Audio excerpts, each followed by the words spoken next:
Hmm. We're here. I better turn this. Wow, Paramount. Well, at least I didn't pay like $100 for this. Still better than ESPN. Seriously, I'm not gonna slander them, but like you know what you did.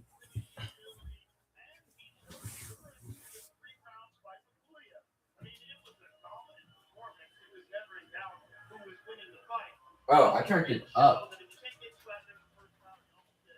not down.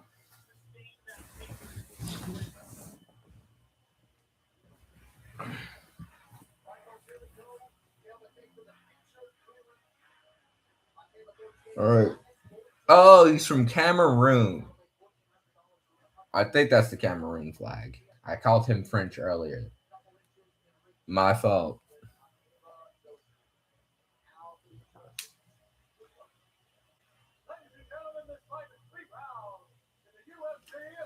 Uh,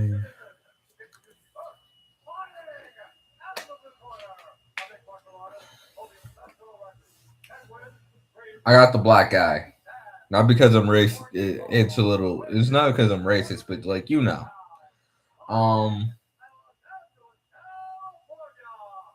reasons. Also, I think I've seen him fight before. But turn this down a little bit more.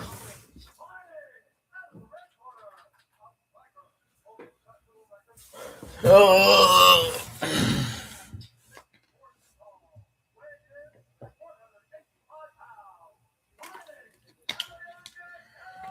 I'm just happy I got like a woman's lockdown. The game kept crashing.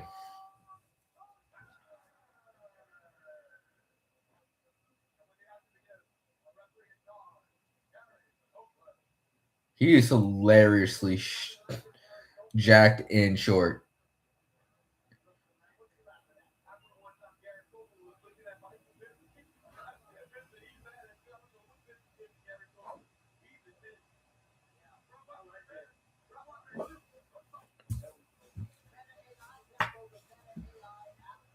I have to justify this purchase somehow. All right, we're underway.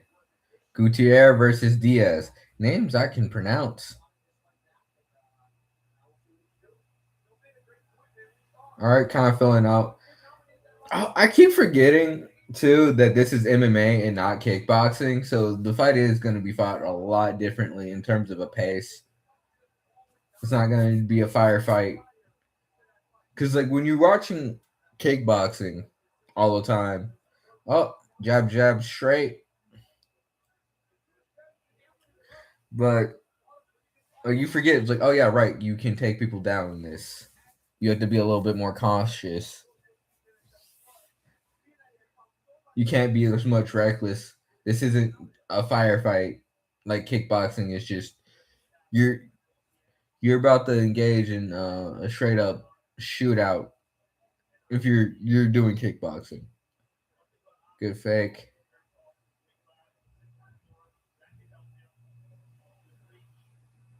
Nice fake.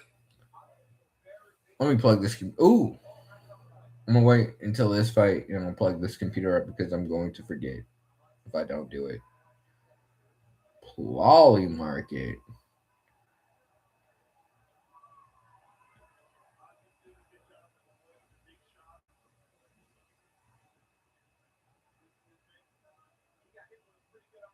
Honestly, Gutierrez is doing most of the work right now.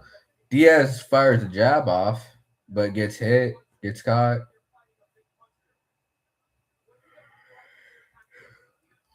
Why do so many dudes have that like bird tattoo? His is small though.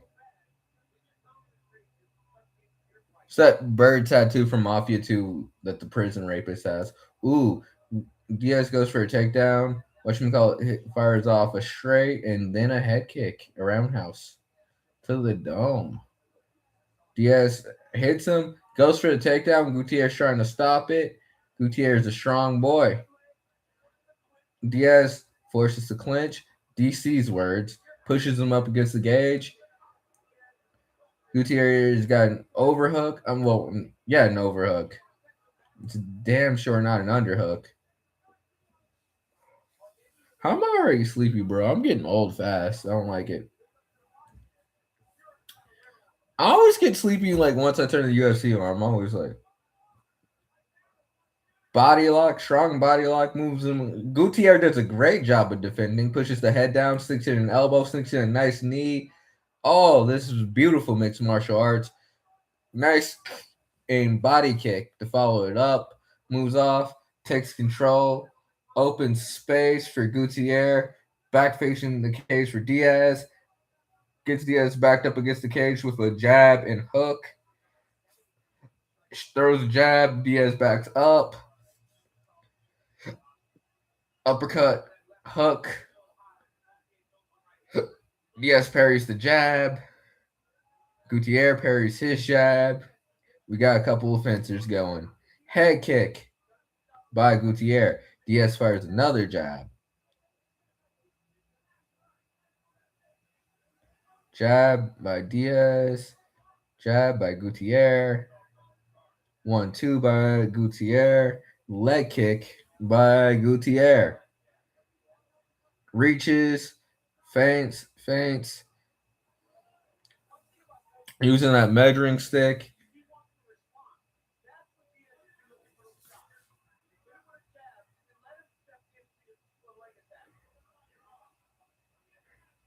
Jab straight to the body.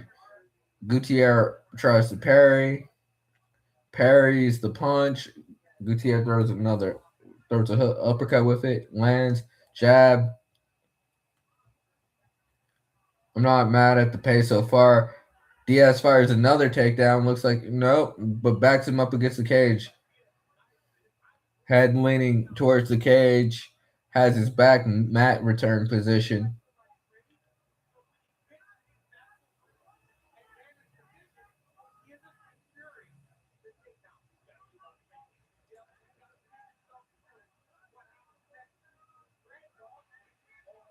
Ten seconds left.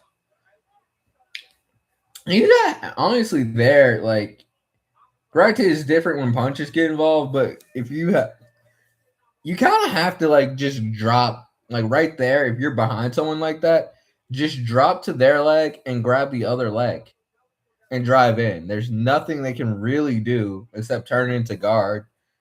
And judging by how Gutierrez is defending takedowns and Gutierrez's whole demeanor, I don't think he's much of a.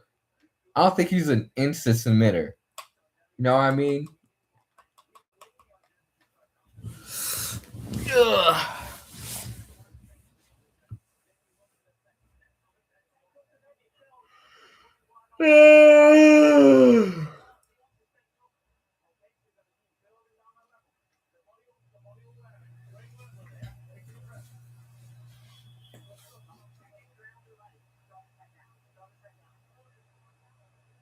I really did like how he pushed his head down to defend the first takedown and all the combinations he threw off of it. Combos.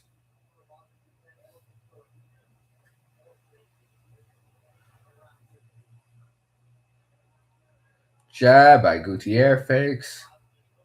Right now, I would give the first round to Gutierrez.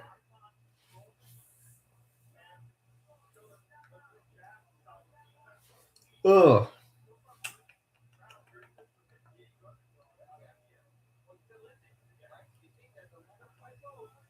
That was a good parry by Diaz.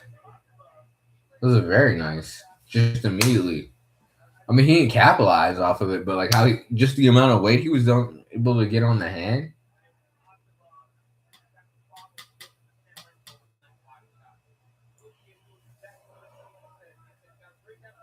Good job, too, buddy. Excellent head kick. Very nice setup on that. Threw a very blistering combination by Gutierrez, then went for a head kick. Landed. Jab to the body. Very nice. Gutierrez. I like how he's. Oh! Oh, that was beautiful. I think it was the straight he got him with. Like, it was straight on the chin.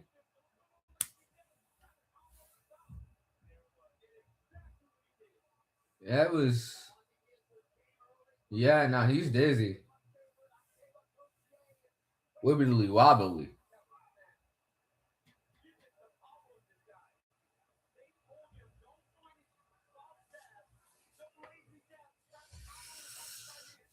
Mm.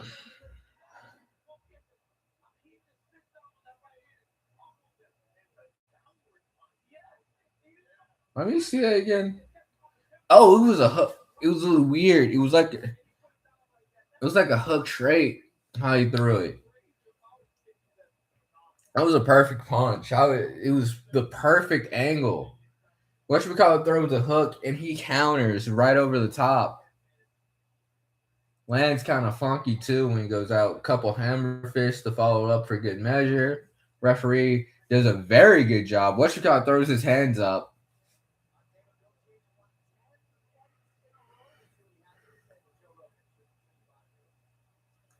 Ten straight in a row. Wow, that's impressive. Very tough.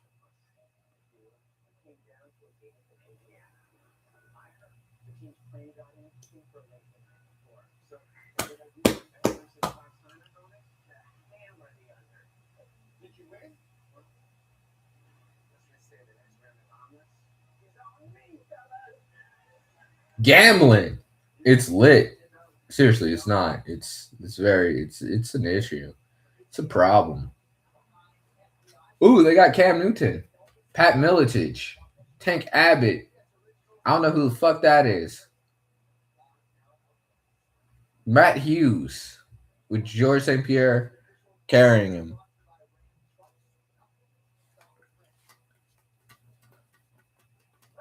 I recently found, shout out to whoever helped me find the.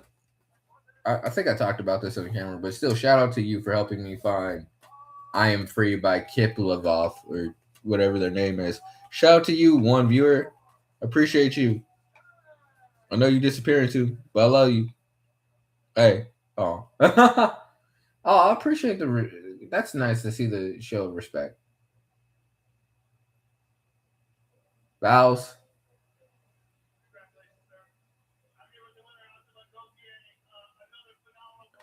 Absolutely phenomenal performance.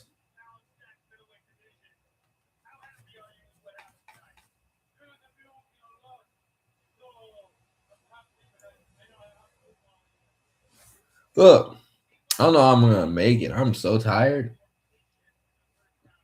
It's not like I've been doing shit all day. I've been streaming Kingdom Come Deliverance, and I cooked twice. No, seriously, that was as perfect as it perfect can get. That overhand counter, almost karate style, how he did it,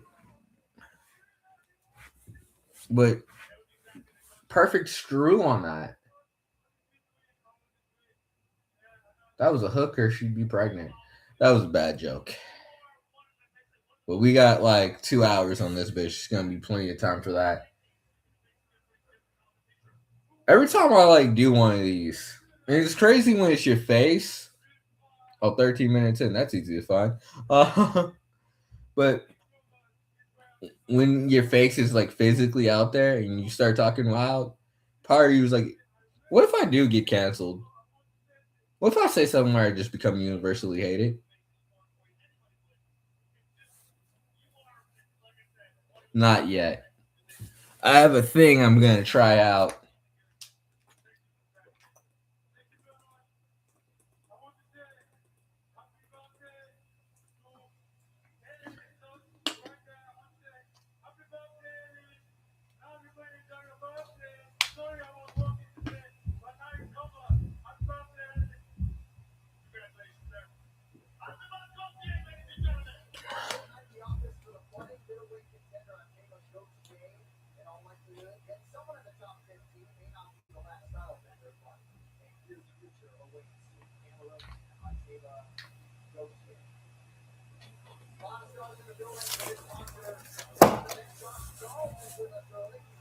I got songs stuck in my head,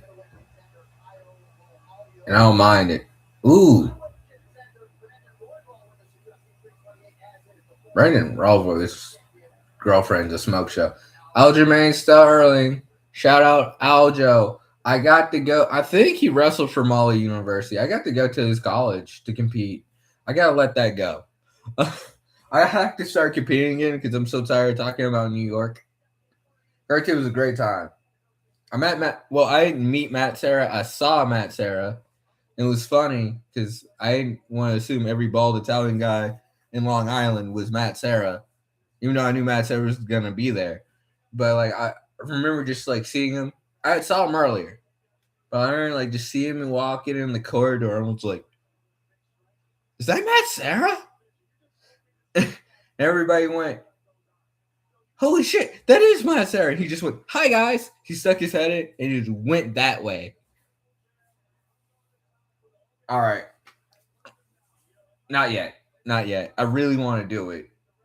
I get 2 times to do it and I can't fuck it up. I'm the king of messing up my timing. Let me go plug this up while I got the chance. While it ain't important. Let me go blow my nose. I'm a run. I'm a run. I'm a run. I'm a run. I'm a run.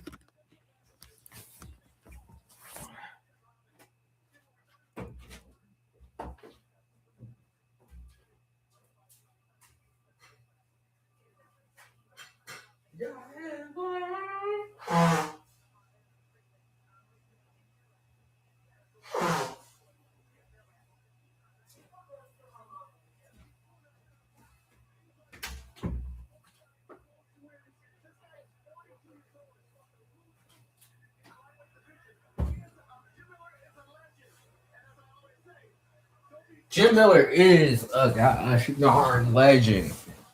I love Jim Miller. Jim Miller is how I ended up listening to Clutch for the first time. Well, you know what? No, not yet. It's those New Jersey jeans, bro. It's those Southern New Jersey jeans. Uh, After being the Southern New Jersey, like South Jersey, I don't know why I keep saying Southern, but South Jersey, it's the same as Southwest V. It's like everywhere I've been to, New Jersey is it is the exact same as West Virginia. I know what they say, like the crime's worse, I guess. So, bro, have you been to the Southwest? It is a shit hole. No, if honestly, you niggas from the Southwest now. Let's not even pretend, bro. The Southwest, like once you get to like Putnam County, Cabell,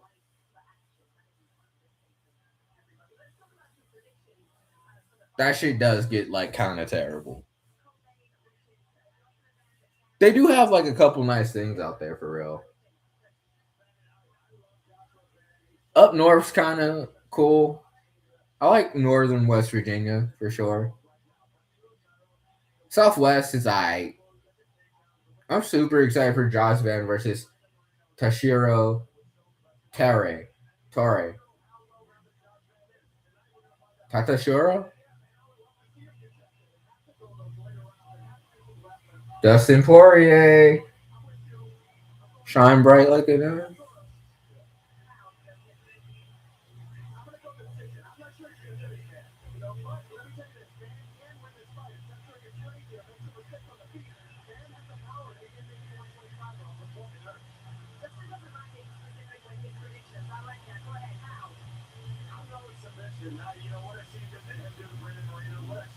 Chris Wyden.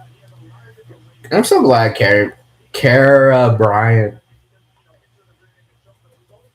is doing good. Lovely lady. Did a lot to promote the sport we all love, enjoy.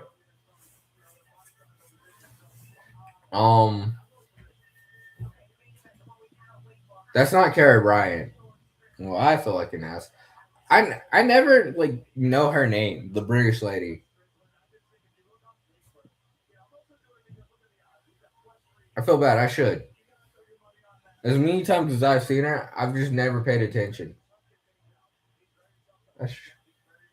Sean Strickland's only ranked number third. Look at that. I'm gonna be real. Sean Strickland's kind of. I don't got a lot of faith in him in this one. This is like. This is the equivalent of when Max fought Volk, not Volk. When he fought Ilya, it's like the same level of oh yeah, bro, you're gonna get like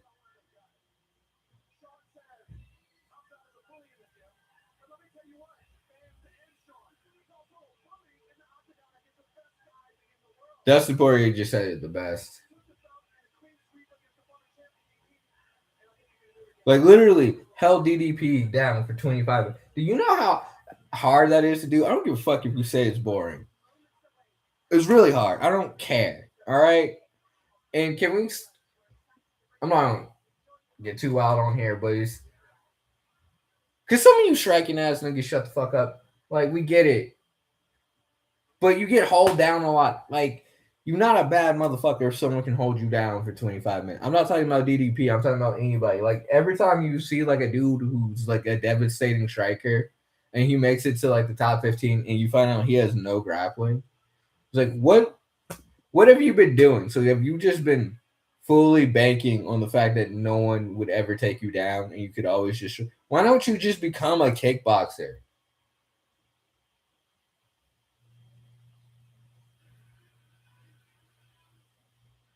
I'm gonna turn it in.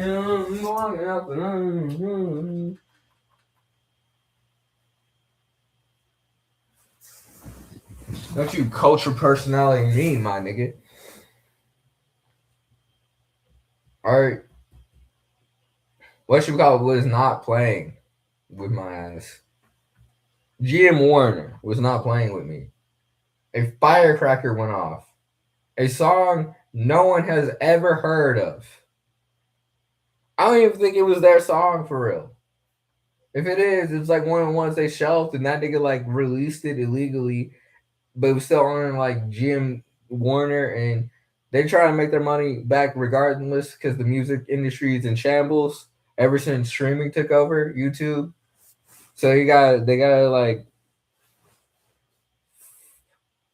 mess with people like me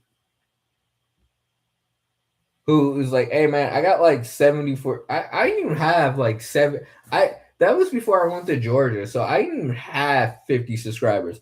I had 49 subscribers.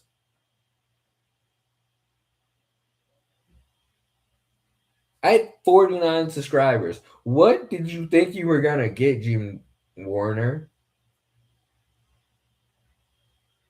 And you waited the full 30 days to uncopyright claim it. Again, not upset. Wasn't even my own intellectual property. It was Mafia too.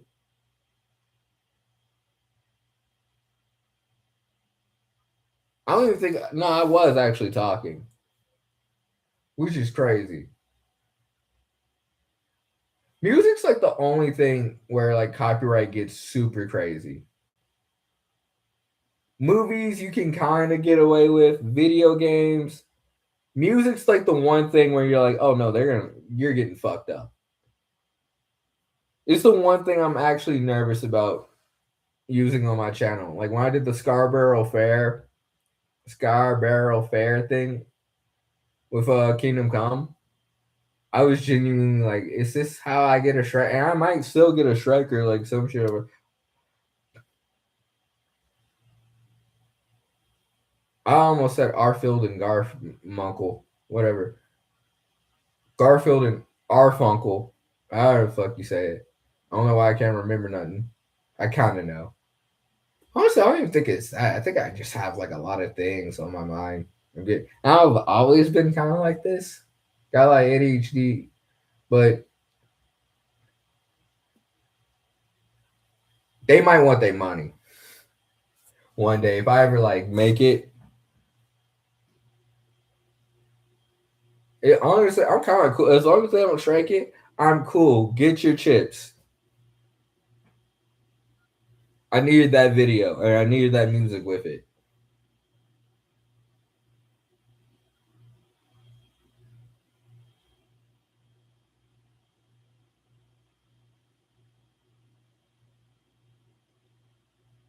I will say those two DLCs from Kingdom Come Deliverance have been some of the best DLCs I've ever played.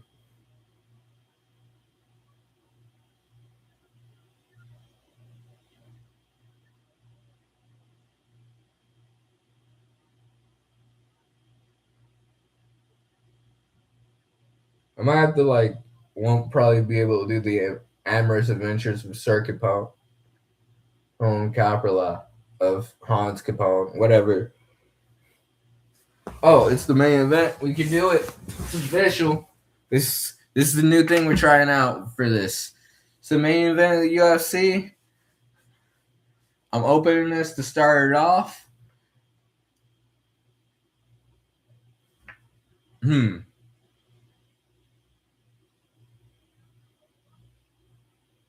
Yeah. Where is it?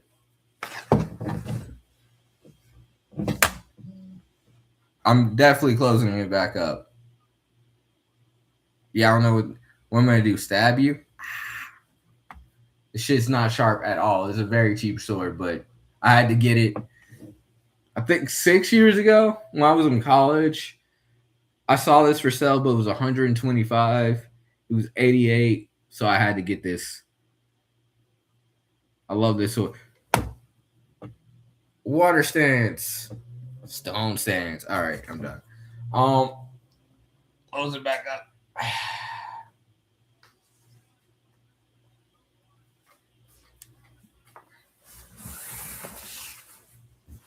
I might keep the TV down a little bit lower because honestly, it makes me feel more creative. I like DC suit. I also like John Annex right now.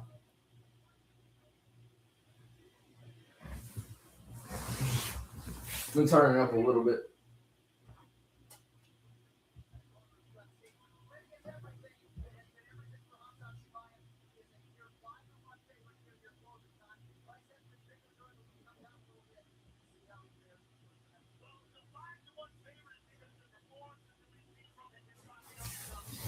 Uh,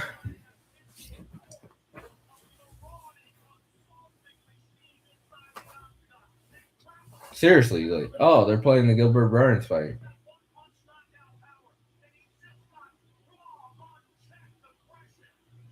He really does.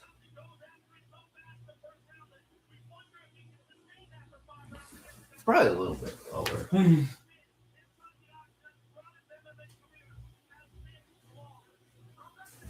As long as I don't show it, it should be fine. Sean Strickland's last performance really surprised me. He did beat Adesanya, and I thought that would never happen. Sean Strickland's the only person I've seen use Wing Chun proficiently, or what seemed to be Wing Chun when he fought Costa. Just how he's picking his leg up and constantly. It was straight up Chinese boxing. Using oblique kicks too.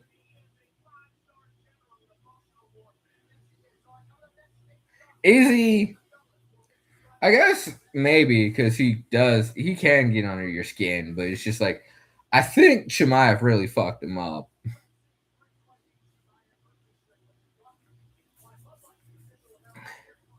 I will say whatever you want about Sean Strickland.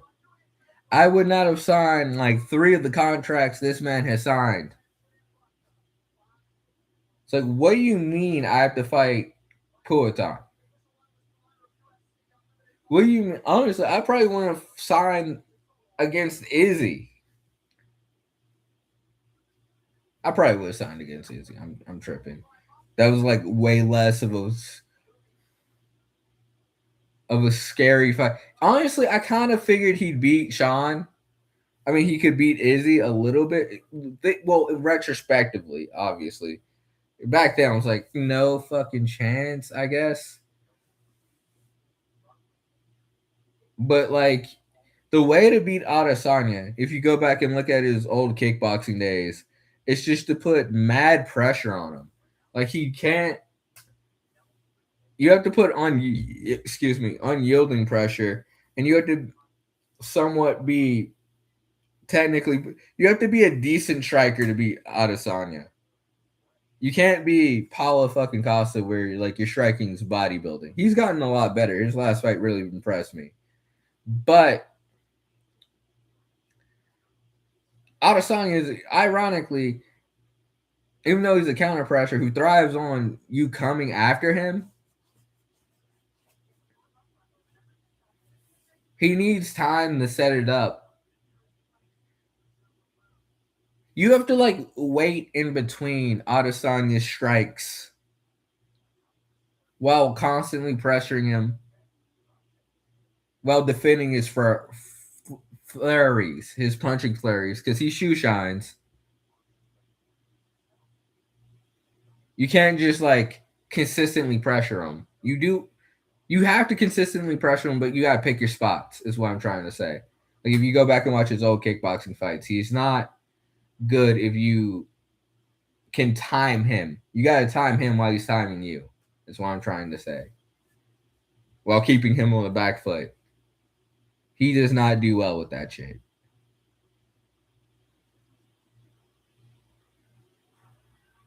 But if you mess up, it's nights out. Lights out for you. It's also nights out. I mean, you're not going out if you get hit by him. Dude. Like,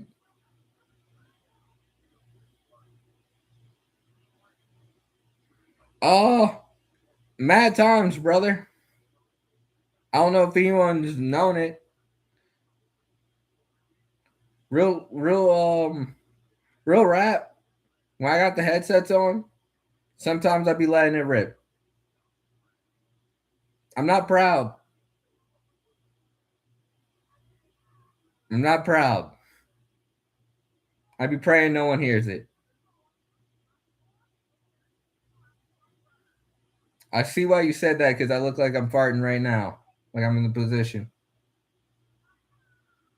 Oh, Scream. Or is it Scary Movie? Oh, it's another Scary Movie. Yeah. They're going back to the root. Or is it? No, it is Scary Movie. Okay. Oh shit, they're playing Welcome to the Jungle. I should probably turn this down, dude. They're just determined. Listen, Mighty Mouse got a copyright claim.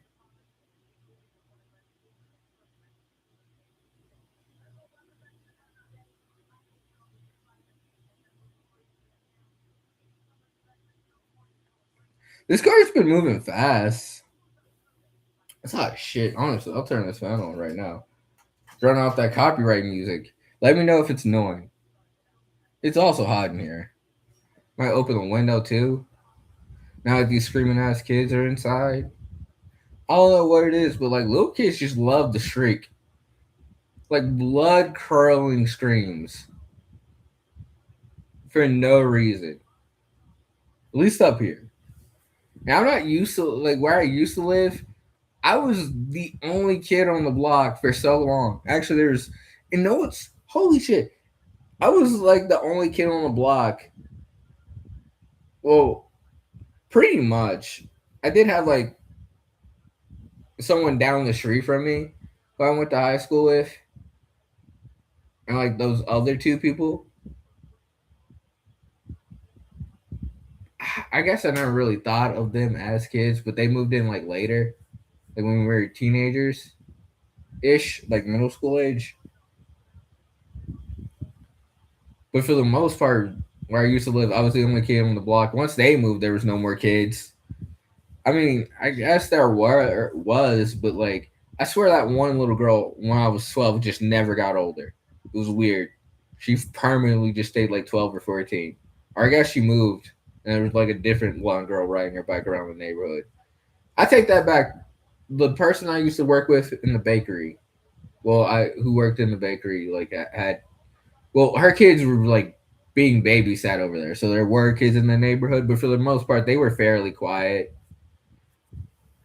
One of them just used to wander a lot and would come up to you, and you'd be like, "Hey, I know you know." Like sometimes I'm just like, "Yo, we gotta go back to really making these kids afraid of strangers." Like you can't just go up to adults.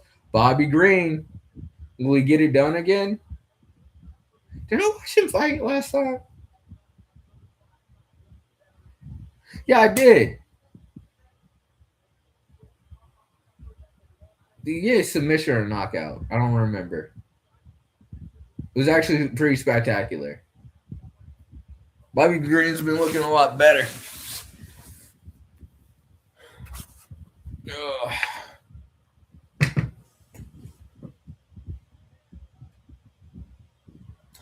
I'm so happy I bought this fucking samurai sword. Or, yeah, Kutana. That's right, Bruce Buffer. You earned that money. You earned that sweet, sweet commercial money. You golden voice god, you. You earned that Bud Light money. You too, Dustin Poirier. You earned it.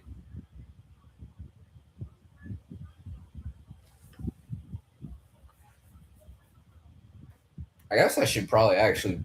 I don't feel like it tonight. Not tonight. Especially like with the potential of this game. I remember the first like when I got that Fuji promotional code. And I just kind of like, I remember like putting that shit on all of my videos, and it occurred to me that I should probably actually go to like Rockstar's website to see how they like deal with streamers and promotional materials and just like other video games. I didn't read all of them, just really like Rockstars, just to get like a gist of like what I was dealing with here.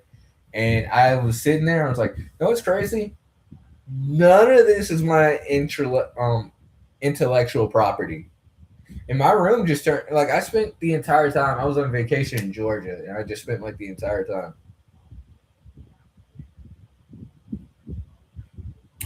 Yay!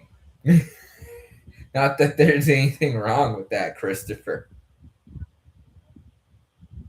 Gray. Now I'm definitely just gonna sit like this. Oh shit! Is it?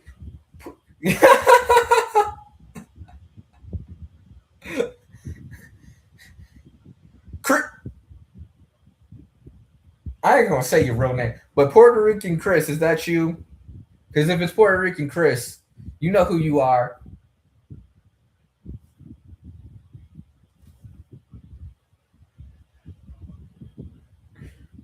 Just type yes or no. I need to know. You sure? Because if it was, is what it is. The only reason I think that, because the last time you popped up on me, you were fucking with me too. And I thought I recognized that name.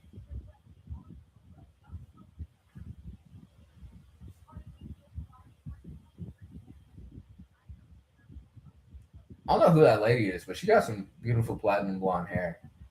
I mean, it's definitely not natural. I'm gonna guess UK. Hey, it's Jeremy Stevens. If it's not Mr. Functional Strength himself.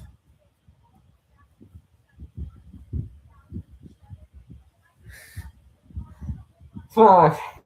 You just kept saying functional strength. Dude, this is my functional strength. Who's the first person? Who's the first fighter to make me feel secure about my women troubles? It's like, why would she leave? I'm only broke as fuck. In a career that don't make much money unless you're at the top percentile. I'm not even like the real part of this career either. I'm like doing jujitsu. I'm winning local Fujis. What the fuck am I doing with my life? One day I'm gonna compete at a Naga. I just want a belt. I just want a belch. One time. For the gram, for my ego.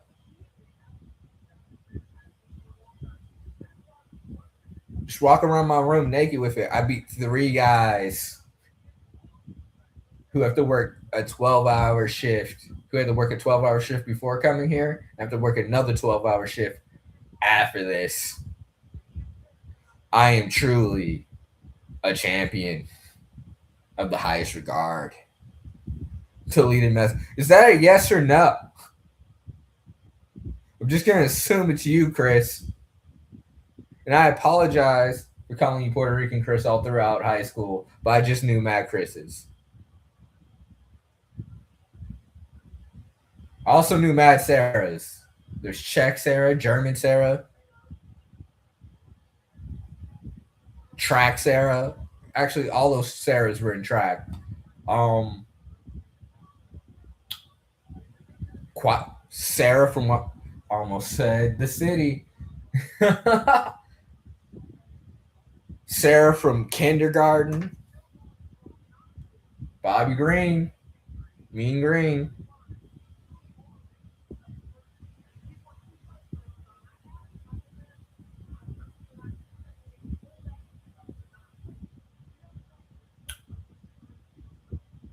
I did know Mad Chris's because I was gonna be like, is it other Chris,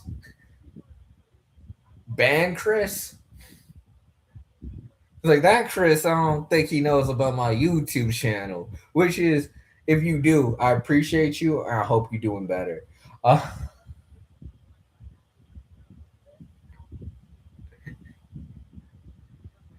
band Chris could be so many people. Like I'm sure there was in that you would have to do so much work to figure out who that is. You would apply that Vaseline.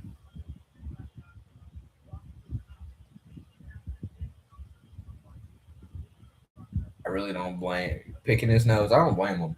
Nothing's worse than having something in your nose during a fight, or like if you have like a cut in your mouth prior to competing. That's also pretty terrible. What commercial is this? It's Fisherman, so I'm gonna guess it's DraftKings. It's not beer. It's just like, hey guys, you want to bet how many fish you can catch today? Oh, it is. Bet 365. Guys, you know you can bet 365? It's all on him. Gamble your life savings away. Fuck your family.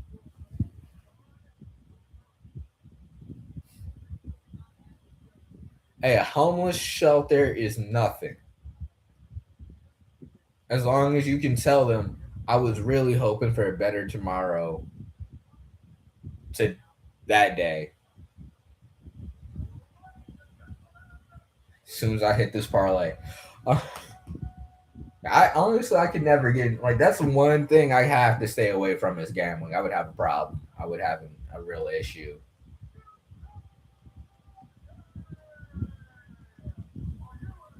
I guess they're in Newark. I assume they're in Newark. People talk shit about New Jersey, and maybe it's the West Virginia in me. But I kind of like New Jersey. It's a very pretty state, like Southern New Jersey, like South Jersey. North Jersey, I kind of get like why people talk shit about North Jersey.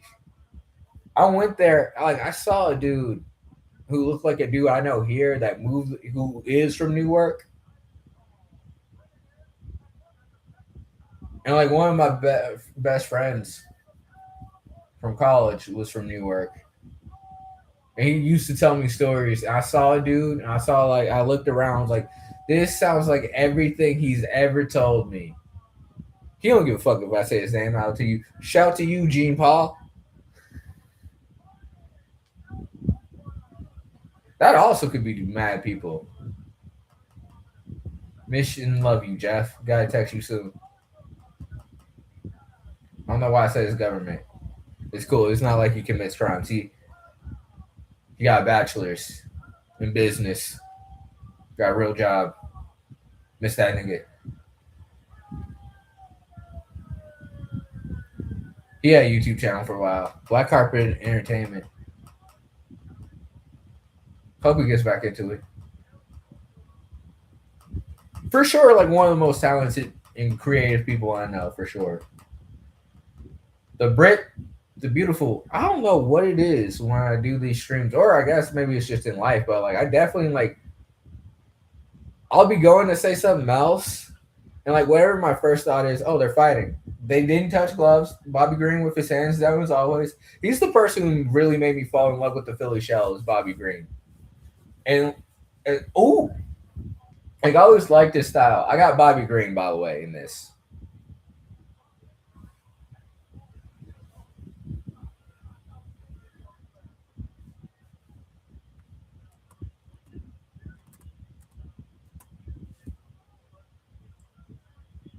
It's also freaking me out because I changed my profile, so I'm like, who is that?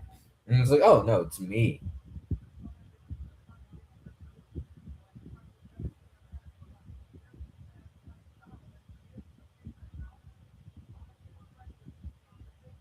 Kind of filling each other out. They in that murky say cooking, that murky space. Herky jerky movie movements by Green.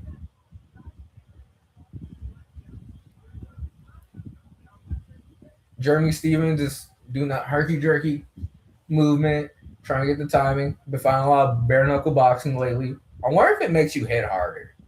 Like he has to probably hit a little hard, good inside leg kick. That looked like it hurt Green a little bit. Like he winced a little bit. Jeremy Green with the body lock up against the cage. Oh, good elbow by Jeremy Green on off the break. Bobby's kind of missing, doing his matrix. Both of these guys have been around forever.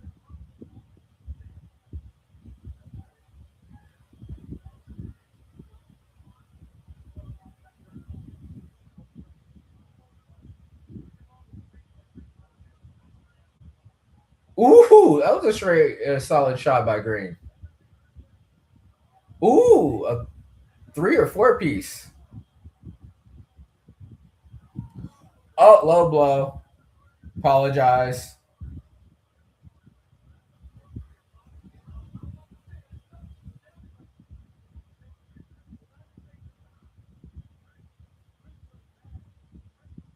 He was legitimately going for a body kick. It was just too low.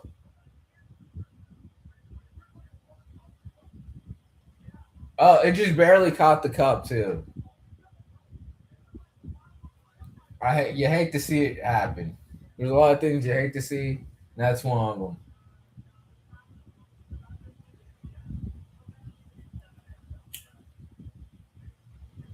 Just a little low on that. Like it was one of those like as you're throwing it, it's like this is low. It kind of reminded me. There's this kid I used to spar with in high school who would always swear I fucking hit him low. I remember it was like, bro, like one time I was like, I legitimately punched you in your lower ab. I saw where I hit you. Shut the fuck. Like I remember, it used to piss me off so bad.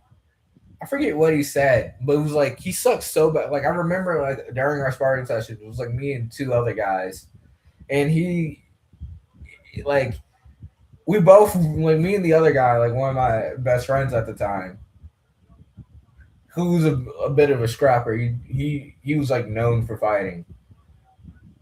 Like we would all spar, but I just remember being like, we would talk about it. It was like, God, he's such a bitch. He's just, and he told like the most fictitious story one time ever. Oh, good takedown by Green. I just remember like the story. It was like that he told. It was like I've never heard a more bullshit. Like we just both like I've never heard a more bullshit story. That did not happen. Oh, I need to shut the fuck up because Bobby Green is shutting Jeremy Horn down right now. Good takedown, nice takedown, what have you, and he's just doing some ground and pound. The art's not dead. Mark Coleman didn't invent smashing people's face on the ground for us to forget how to make other people forget. I love when they throw those short, choppy elbows, almost at arm bars. overhook to keep him in tight, pulls him down. I like what he's doing here on the ground. Jeremy Stevens looking up. Jeremy Stevens trying to lock up a Kimura. I've been in this position. Yeah, I don't know if you're watching, Trey, but I've been trying to Kimura my friend Trey Shaver out of it. I have not been able to get like any extension. He always like extends it out perfectly. I'm just like, fuck. Back to this ground and pound, bro. Trying to pass the mount. Honestly, he's fine where he's at. I like how he's just doing damage the entire time. He lost 300K in jewelry. He has to get this. He has to get the finish. Oh, this submission's in. This submission's in. He doesn't have it hooked, but he's like, oh yeah, that's over. That was beautiful. That was like one of those ones where it's like, it's all choke. It's all choke. I'm gonna say it, and it ain't no joke.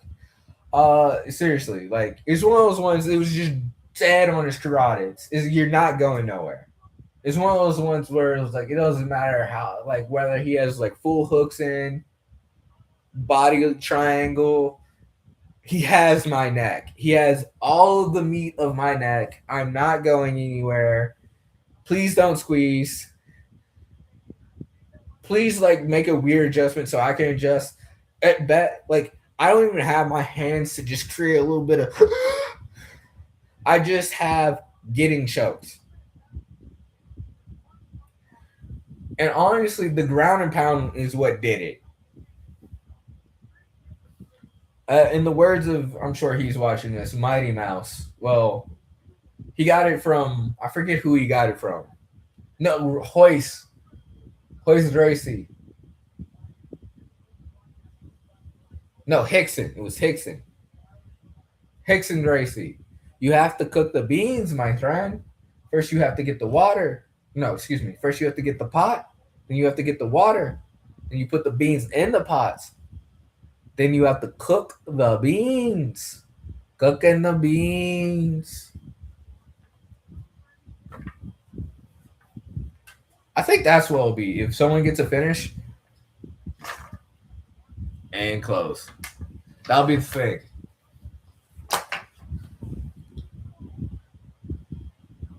Someone gets a finish, I open the katana on the main card. Actually, any fight, because I have to justify this purchase. God, I love this sword. I love Mugen from Samurai Champloo, and I don't care who knows it.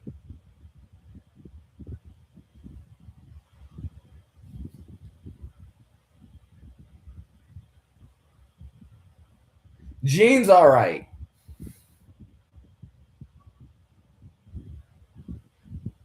You know how I know Jean's all right? Because they didn't have Jean samurai swords at the convention. They might have. It's like, hey, you got Jean swords from Samurai Champloo? You mean really nice katanas that you can't fucking afford? You could buy two katanas. That'd basically be about the same. I'm just saying, Jean's swords aren't iconic.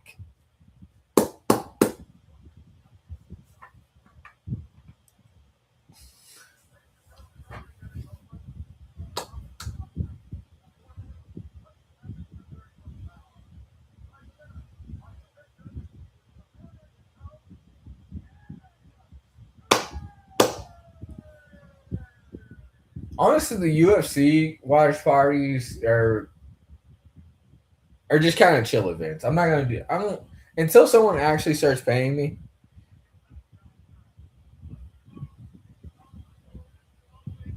I think I might be fucking on my business. I don't think so. These niggas ain't paying me.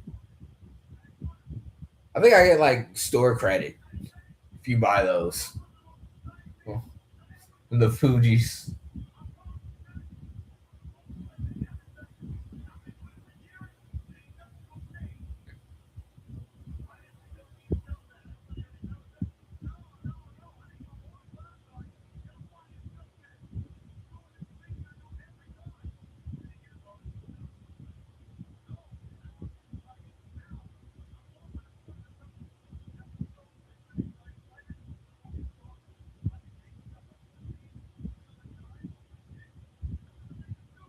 Pop your shit, Bobby. Seriously, like 2 back-to-back finish, veteran style. I don't know who he got it over last time, but I want to say it was kind of a young guy.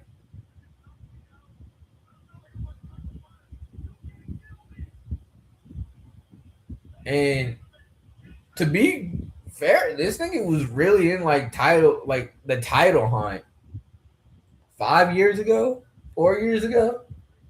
I don't know. This is when I was still going out and shit. Because I watched him like I remember I watched him lose in a hole in a wall, not a hole in a wall club, but like a shit. I wouldn't say shitty, but like a small nightclub to Islam, and you knew it was shitty because it was like 4 people there. It was like 11 when it should be like at its most popping, and there's like 4 people. Most of these niggas is like 40. And that's when you start really contemplating. It's like, I should probably get the fuck out of this small town. I should probably leave, yeah. I've been here too long. If I'm ever like a dude, not the complete, you know what? I am talking shit. If I'm ever like 45 and you see me at a nightclub hitting on like 20 somethings, please shoot me. Maybe something changed, but like, I'm ready to catch a bullet at that point. You can't be, I don't want to be the old man at the club. I'll be a lot of things. I'll be the old man in jiu-jitsu. I'll be the old dude at like wrestling tournaments, leaning on guardrails, being like, these kids don't know. But if I'm at a club just hitting on like fucking 19-year-olds at 45, it's over. Like, you officially just lost in life. If you don't have enough money to have like a really nice crib where you can just pay that lovely young lady to come hang out at your crib, like at that, if I gotta still go out to get some, nigga, you ain't balling. You fucked up in life. If you still gotta dress up nice and was like, oh, this is what, no, nigga, you pay for it and stay at home like a gentleman. Not that I want to do that either, but I can respect that. I guess it's more of a.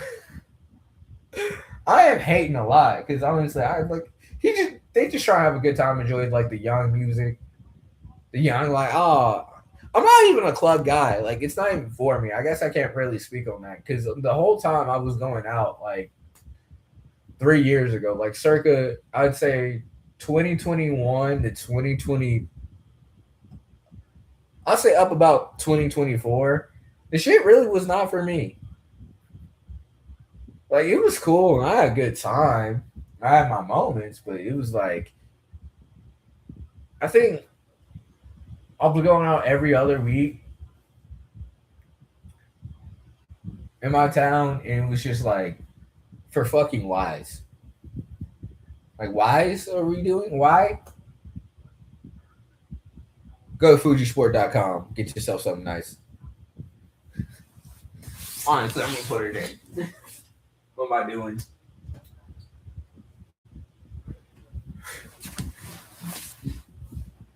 Hello, stranger.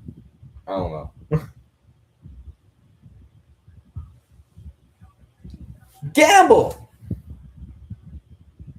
That's the thing about like streaming is you don't know when to watch your mouth and when not to. I'm gonna be like Ari Spears, start lying to niggas, saying I'm getting like 5 figures, and I'm really getting like 4. Which 4 figures just to talk? Because I always wonder, it's like, are they getting paid? Like, because if you're just getting paid to like give your like a strong opinion about like realistically bullshit, like you're doing entertainment about entertainment 9 times out of 10. You can at least say like political pundits, even though when you watch political pundits, I don't like actually started watching the news and you realize like, oh, this nigga's just working like verbal construction. But when you watch like some talking head behind a news desk, it's like, oh, it's just you are like this is a man doing essentially oral concrete work, oral bricklaying work.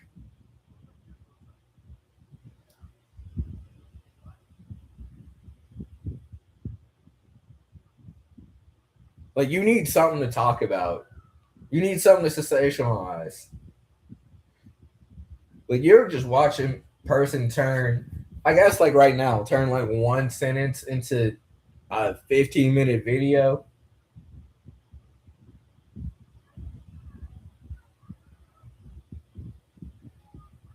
Are we not live right now? Ooh, 16 hours. I mean, God, I'm gonna get that Brendan Shaw hate if I ever make it. For I can't speak for shit. 16 views on the last video. That's dope. It's weird when you get obsessed with views. Like I'm trying not to, but it's like nice. I really appreciate all the compliments. I appreciate the hate too. Honestly, anyone who I mean, I appreciate the compliments more. Like, don't get me wrong, but if you take time out of your day to write something, I appreciate you, my nigga. Even if it's go fuck yourself, you annoying ass nigga. I even if you don't write it that way, but you word it differently, I appreciate you. That shit really helps you out, helps me out. I don't know if it helps you out. Helps me. Try and get this. Try and get this neon money. Try and get this Asmar gold money. I'm really just want to actually turn this into something real. Like if I can help it, like an actual analyst job and other opportunities.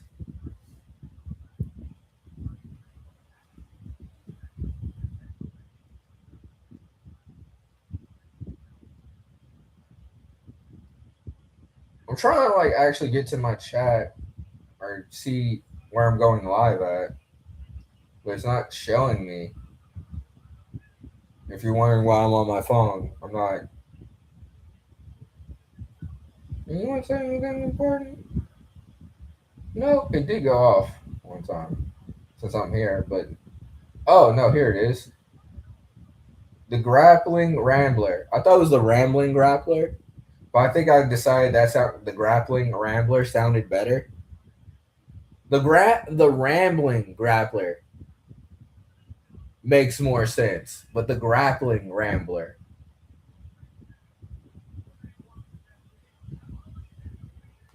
sounded better. Oh no, that's the other one. Here we are now, and the thumbnail is me on my phone. Cool. Oh yeah, yeah. Now I remember why I was coming here. I am the person in my chat right now.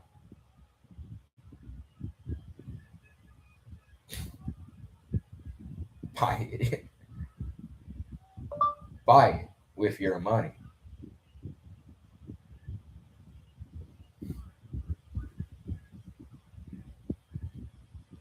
And receive a 10% discount on me.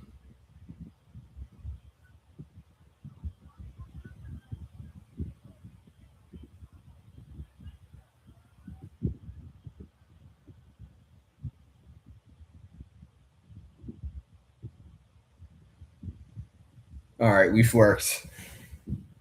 Even I left this fucking chat. I don't know how I'm ever gonna make it, bro. Chris Weidman, are you fighting again? Please don't. Please don't. Please tell me you're getting inducted to the UFC Hall of Fame. Oh, they're showing where he broke his femur. This is like the worst injury you could possibly get in the of all the things. Actually, I take that back. Um, not Chris Cyborg. Cyborg Santos. What's his name?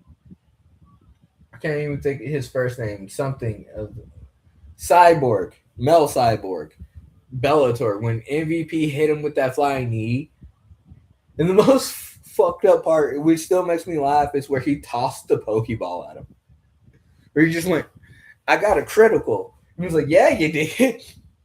And my favorite part is when Cyborg typed, "Hey guys, just a setback. I'll be right back." Am I no? Okay, I thought the emoji was drilling. I'm drilling for your money, Gary Glenn Ross. No, but like when he just when he's just like, "Hey guys, I'm gonna be back. This isn't the end." It's like every in the entire comment section was, "Please fucking retire. You fractured your skull."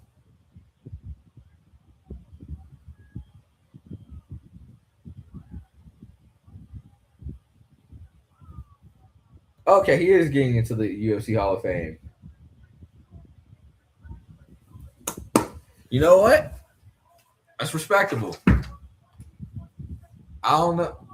This way. Yeah. All right. That's the wrong way. Is that the right? I don't know. I'm a child. This is the right way.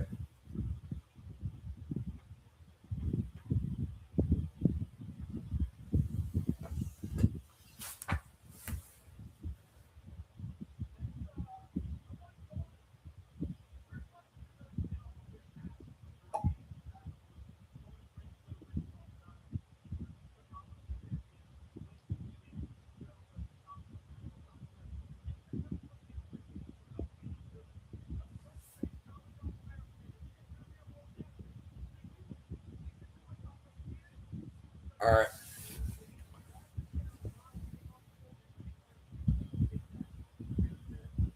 I will say the thing that probably stopped Chris Weidman the most was Luke Rockhold. That one decision, that spinning back kick, and when Luke Rockhold got that body triangle, it was over. Like they had that crazy exchange. It's funny how like one moment could just completely fuck your career, especially in mixed martial arts. One fight, even like boxing and MMA was like one fight could just completely ruin whatever you got going.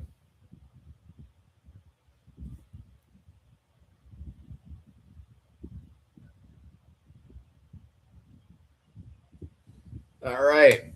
I have no idea who this guy is. Javon Webb. Oh, he's Sean Brady's head coach.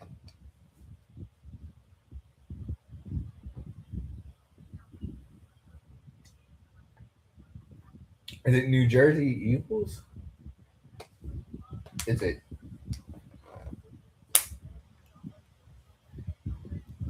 Juan Buckley? I would like to say Juan Buckley, but I'm gonna type.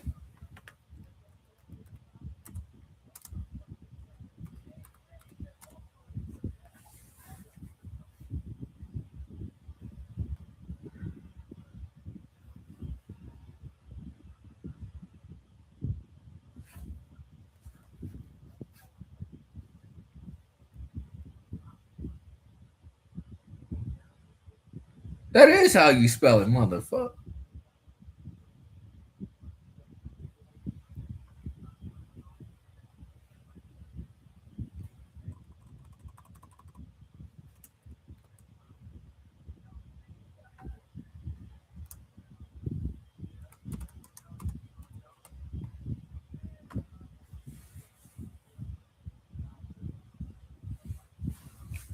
I've watched a couple of Sean Brady's last, at least either his second to last. The last time I saw him fight, he won, so that's why I'm picking him.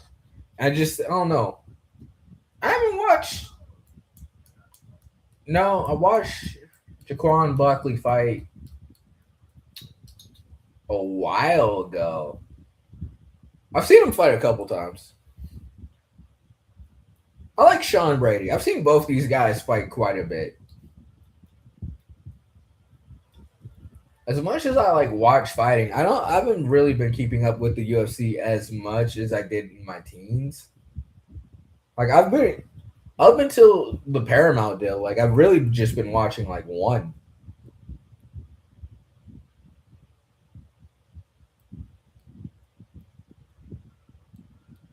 I got Sean Brady right now. In the main event, I got Chimaev. All the way Chimaev. I got the wolf for sure. Appreciate you, whoever left the like. I think it was you. Since she's 5341. By the way, dope Super Saiyan 4 Goku is the shit. Honestly, the best transformation in the whole series outside of Super Saiyan 1. Okay, let's be real. Super Saiyan 2 Gohan, I'll tie it with Super Saiyan 4 Goku. But Super Saiyan, I'll go Super Saiyan 1. Like the first time Goku goes Super Saiyan, that's legendary. Then Super Saiyan 4 and Super Saiyan 2 Gohan. Only because of the electric spark. I used to like fucking love Super Saiyan 3. For real. I'm not gonna do the speech, but the speech when he bitch slaps Frieza, right? The second time too. You can't kill Krillin twice. That's fucked up. Honestly, I was disturbed like when I watched in Dragon Ball when they kill Krillin. Oh, Buckley's walking out. But like when they killed Krillin the first time, that shit was sad. In Dragon Ball and you see Goku, like in Dragon Ball Z, like when it happens, like Dragon Balls. They'll wish him back. It happened before, and you find out they can do as much as they want. It's like after a while, like Death in Dragon Ball Z is like, who gives a fuck? You don't mind me asking where you from? What country you from? You don't gotta say like city or what have you, or state even if you're from the U.S. You can't even just say like a general direction.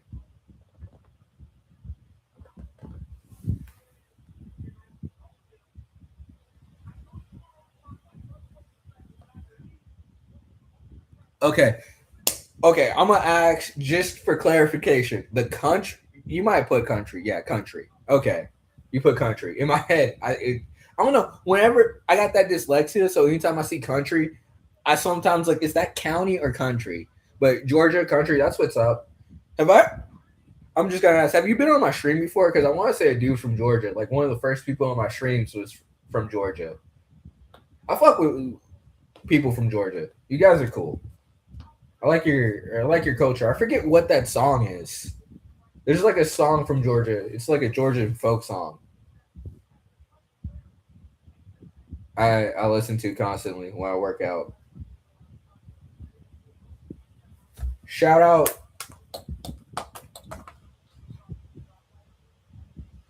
dude. My mind keeps going blank every time. I'll think of a face and I just cannot remember a fucking name.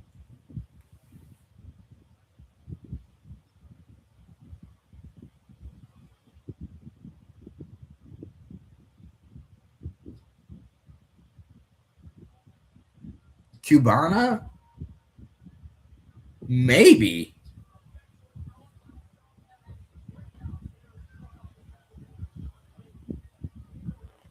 Where's this Billy from? I can't think of his fucking first name. That's killing me. I'm gonna have to type in Peter Yang just to remember his name. Marab. I'm thinking wherever Marab's from. What the fuck is shit? I'm gonna type that in Google.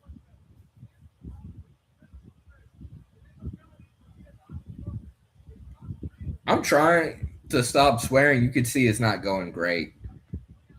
It's really not. I've been a little bit more mindful. I'm always a little bit mindful, and then after a while, I just oh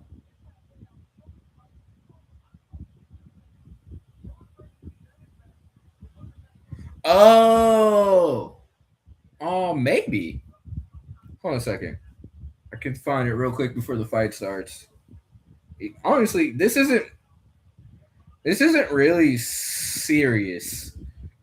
I'm kind of just chilling. I'm planning on doing another stream, but it's Mother's Day, so it's like I was gonna stream like Kingdom Come a little bit, or like Dishonored or something simple. Then like Cold Monkeys. Yeah, I actually have Van. I have Van. I'm super excited for that fight. I've seen Van fight once or twice. I didn't realize he was the underdog. To be real with you, I thought he for sure would be the favorite. But I have Van for sure. Mainly because the dude, when I was watching like One FC, when I was talking to him about it, he was from Myanmar. I was like, "Fuck yeah!" I got like real hyped into it. And I was like, "I'll cheer for." I don't really have a dog in the fight because, oh yeah, Georgian folk song should come up right away. As much as I listen to it, no, it's Gilvelo, Gulaval, Gulavalo. I'm for sure butchering it.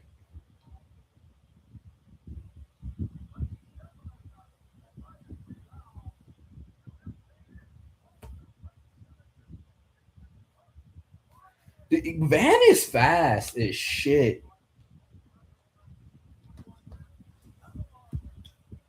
I would put Buckley, but he's a little too wild for my taste with swings. But that can work in his favor.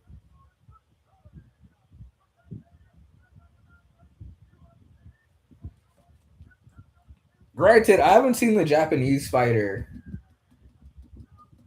fight. I assume since he's fighting for a title, he's pretty good.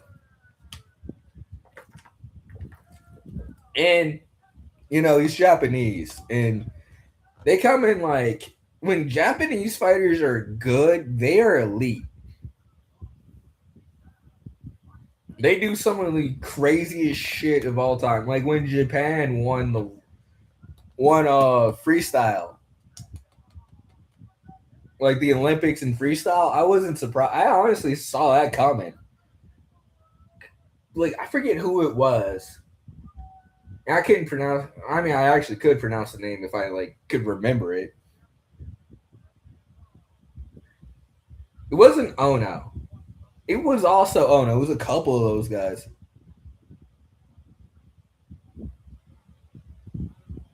All right, appreciate you stopping by, but it wasn't Ono. And have a good night. Enjoy the fights if you're watching them. Thanks for stopping by. It was good talking to you. But whoever it was, like they would score so many points so fast. Oh, here we go. Let's go, Sean. I picked you. Granted, if Buckley wins, you see it. I ain't upset.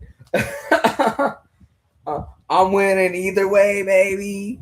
Not really. I love how like when you're the same, like when someone looks like you and is the same color as you, how you could just kind of like somehow you won too.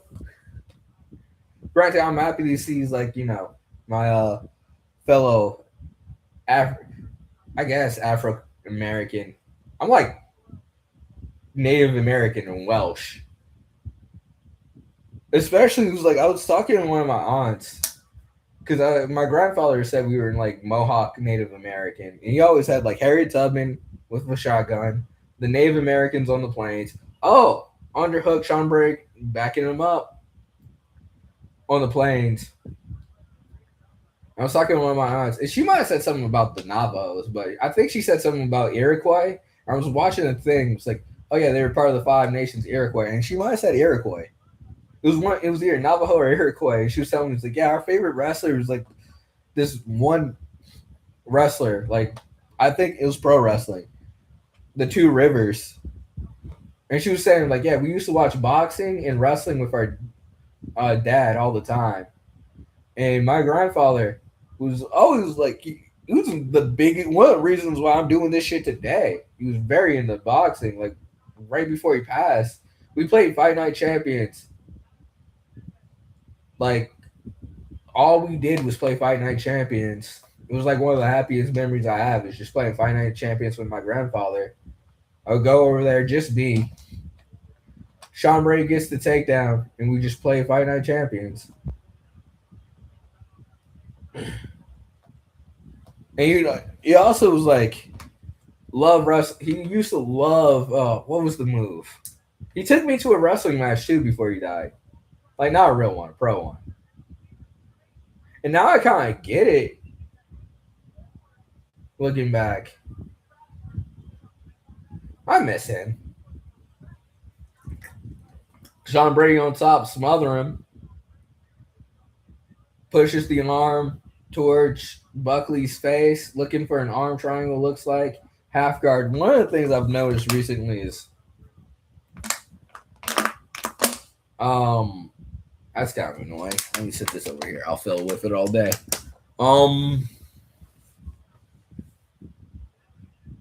Since I've understood grappling really, even though I've been like training jiu-jitsu for 10 years, 11 years now.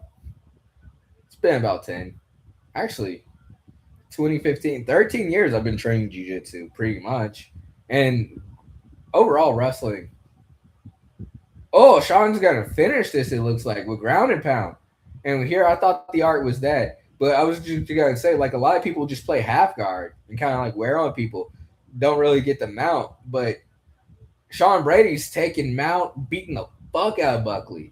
Mighty Mouse was looking like he was wrong in this prediction. Sean Brady's been doing work. I forget what his last fight was, but he made quick work of that guy. Plus, I love the story I just heard of him and how he met his wife.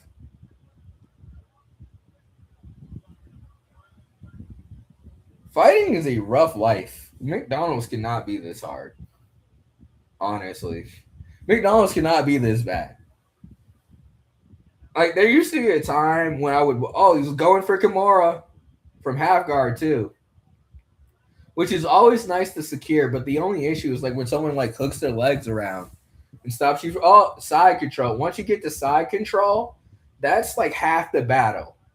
Once you get like somewhat of it locked up, you just kind of have to get your hand to your wrist.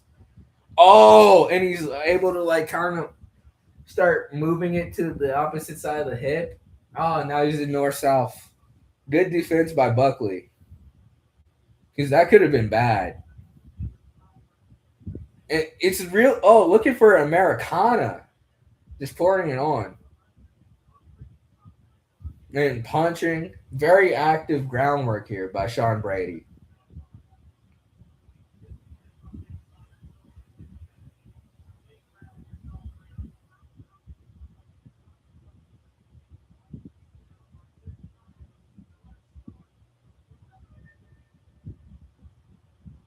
It was Fight Night Round 4. It wasn't Fight Night Champions. I misspoke. But, like, I always get confused. I did play in, like, Fight Night Champions in the basement. And I fucking hated it originally. Then, like, wrestling season came around. And I loved Fight Night Champions. That was the shit. Honestly, if I can ever stream Fight Night Champions, that's for like a month. That's probably sometimes all I'll do is just stream Fight Night Champions. I love that game. Once I figure out how a capture card works, I get it on Xbox. We are playing the fuck out of Fight Night Champions. Because the EA series kind of sucks, bro. And honestly, I don't have the time to get good at UFC Undisputed 3. Like I got to the point where I could actually do career mode on expert. I'm lying. No, I could do it on expert. I couldn't do it on ultimate. Like I got good where I could like really play on ultimate, on expert, not ultimate. Ultimate is just like you say goodbye to the ground because that was a big head kick followed by a spinning back kick by Sean Brady in a wild exchange. I like how Sean Buckley's just getting right after him, putting pressure on him, not just like, all right, yeah, no, he knows he fucked up last round, and Sean Brady gets his back, big lift, but Buckley does the right thing, spreads his legs out, almost like like a reverse double hooks. Sean Brady gets him down into side control, isolates the arm, moving towards his head, moving his arm up, making it real uncomfortable, almost like a modified crucifix position.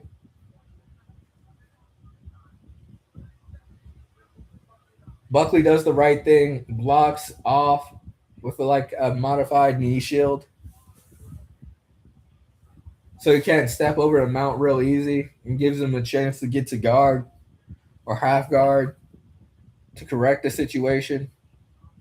I appreciate you, Saechi, Sanchi, Saechi. Fuck. Sorry, brother.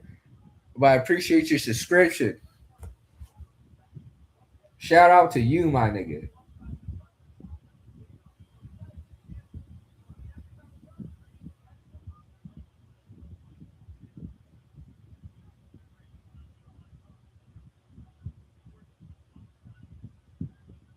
Sean Brady's in mount with double grapevines. Like a gangster. That word gets overused.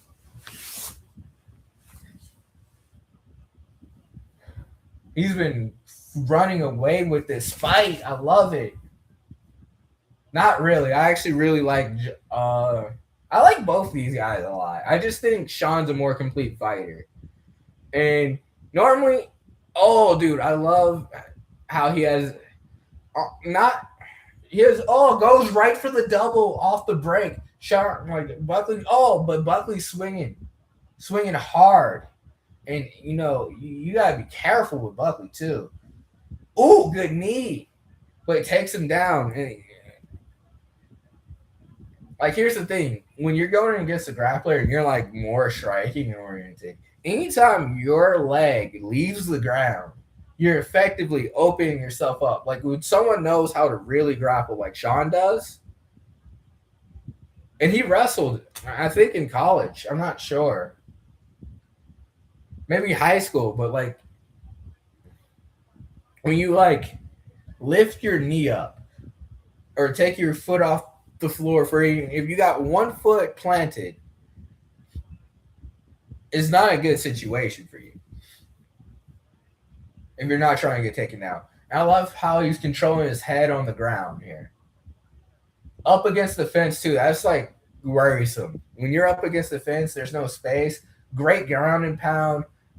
Hammer fist like the Hammer House. The old kindergarten warfare. The teacher ain't coming. Or is he? But Buckley's like protecting himself, throwing some punches up, showing like, hey, I'm trying to defend. I like it. It's a good effort. Thank you for the second like. I appreciate you.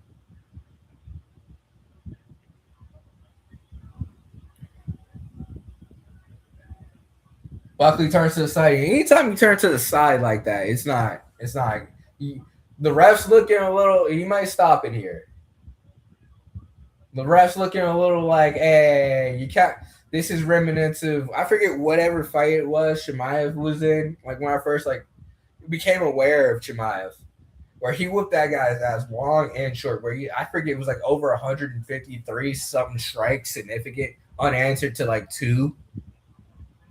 Oh, he's barely able to even cover up. He's right by the fence. He did a good job getting up earlier, but like Sean immediately blast doubled him down. Elbows are raining down now. And Sean's in good shape. It's hard to keep this up like that. Like, you can tell he's been doing the work. And like the thing is, when you toss up from like bottom position, you're not. That's a desperate. That's desperation. It's not. It's not that steady handcuffs. But he did. Like, I like how Buckley shook his legs, makes it to the third. He did it well. Like how he got up. Like he isn't completely inept. I can respect Buckley. He needs a little bit more work on the ground and in grappling in general. Like some of my problems with striking, people who tend to not over strike, but like the sport is called mixed martial arts. You have great firepower. Imagine if you got really good at takedowns with knockout power on the ground, what would you be? Imagine if you got immaculate at holding someone in place while hitting them where they can't hit you. That's a lot of my problems with strikers. It's just like, bro, you have great power. What good is power if you can't fucking hit nobody? Tell me. You can have all the power in the world. Like, anytime you see a dude who's just like, I'm a KO artist, I put people to sleep. It's like an insecurity almost. If you're kickboxing, yeah,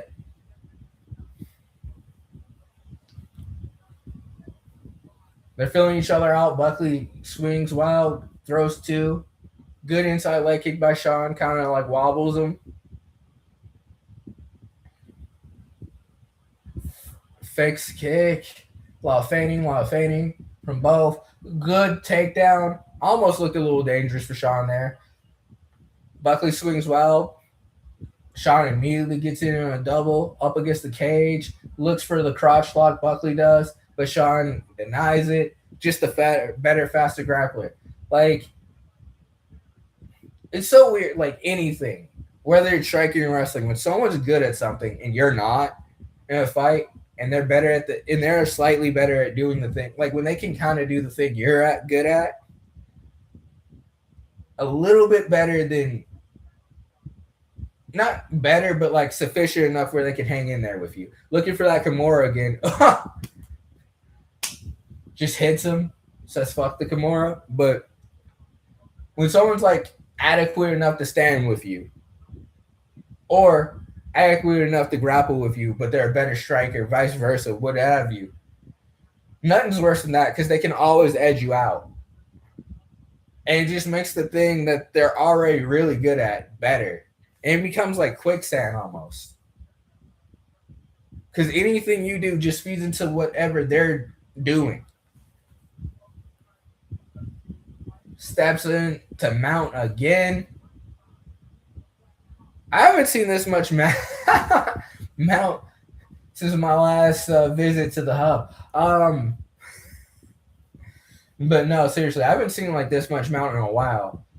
Because I've noticed like people have really been hanging out in side control. They're in side control right now, which I don't really get. I've been using side control to try to figure out.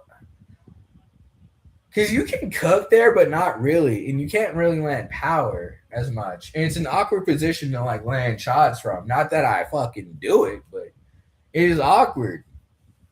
Like, side control is not a great position of control for either person. Unless you're really good at it from the bottom. Like, I mean, and top too. Because the only thing I can found from like side control in my own personal experience in grappling, it's a great positional setup. Side can leg locks from. Oh, good ground and pound. Just consistent, wearing on them. It's one of those fights where it's just not empirical. If you make it through this fight, it's an empirical victory for you. It's like, yeah. But it's like, bro, I really wish someone had thrown the towel in and saved me like a couple brain cells. This is kind of dangerous because if he starts throwing elbows, finds a way to start throwing elbows, half guard, kind of funky, slides right back in the mouth, starts throwing big shots, grabbing the fence a little. Oh, this is bad. He's like trying to get out, kind of trying to shrimp, but doing a bad job at it. Buckley is right now. I finally just kind of understood it. But like side control, what I was saying, side control is really a position for me is where like you set things up and you move on from them. Looking for the Kimura here. But in my experience, you set things up with the Kimura. You set things up. Like everything you set up from side control, usually it's like you have to move away from the top position. Because you don't have a lot of good control from there. And it could just be me. I could be better. I need to get better from top side control. But it's an awkward position to control things from top. I honestly like side control better from the bottom position. Because it's easier to sweep from there. There's a lot of things you can do a lot easier from bottom side control. I feel a lot more comfortable in bottom side control than I do from top because I always feel like I'm in danger of being swept or getting stuck in a position. Like it's hard to finish. Like you can finish things from there. Oh, Sean's grabbing the fuck out that cage. Uh, Buckley's just barely making it through. Really just scratching and surviving. He grabs the cage. Don't blame him. 10 seconds. He's gonna make it through this one. No katana opening. But I'm very impressed with Sean Brady's performance here.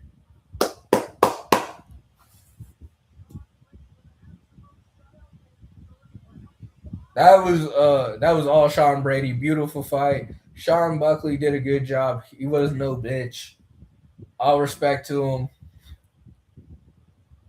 Just wasn't his night. Oh, Forrest Griffin. I'm so glad this everything.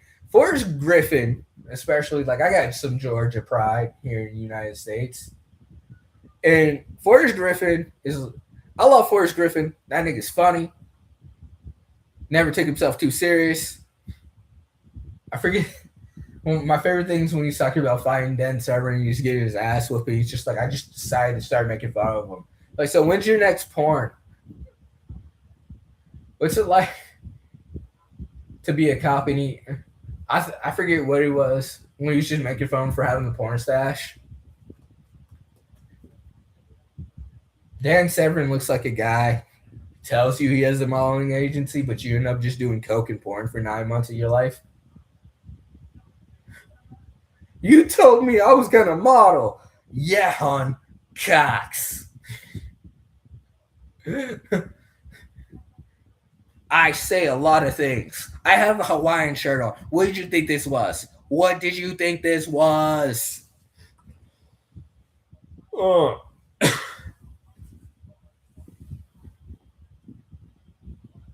Moses Jr. versus. I want to do one of these, but boxing. I really enjoy this, honestly. Like, God, I love martial arts.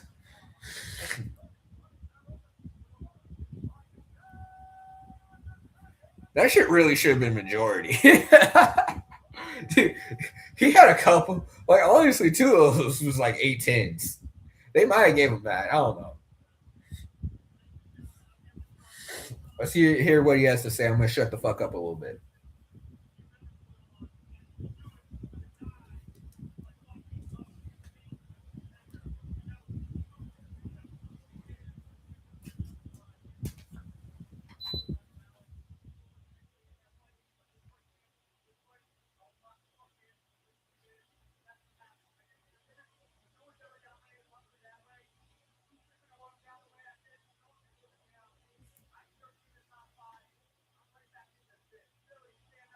Oh, he's from Philly.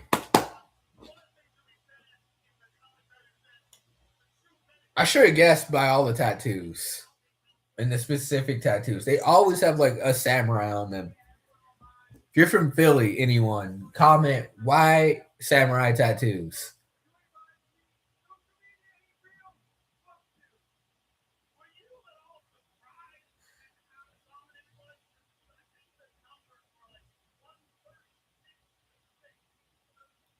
$136-6 is crazy.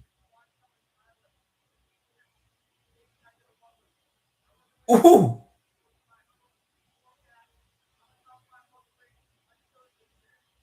he is.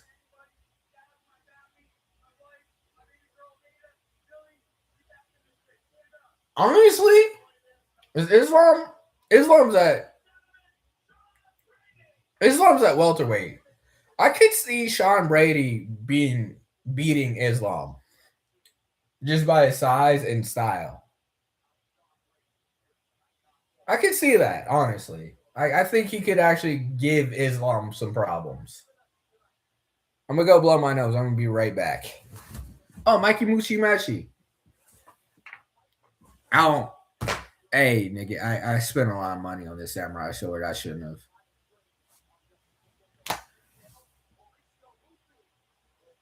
I, nah, I'm not even gonna lie. Like this, 5 years ago, I know I've been talking about a lot. I cannot express Not getting this sword, how big of like a regret it was to me. I don't know what the fuck I'm gonna do with it. They were telling me, it was like, hey yo, if you hit anything with it, it's gonna fuck up the hilt. So don't, like, you only got one good swing. I was like, hey man, I don't got any problems on like fucking Franklin Avenue that I need to canonically solve. I think I'm in no danger. The only thing I plan on hitting is air with this katana. All right, I'm gonna be back. I'm gonna blow my nose.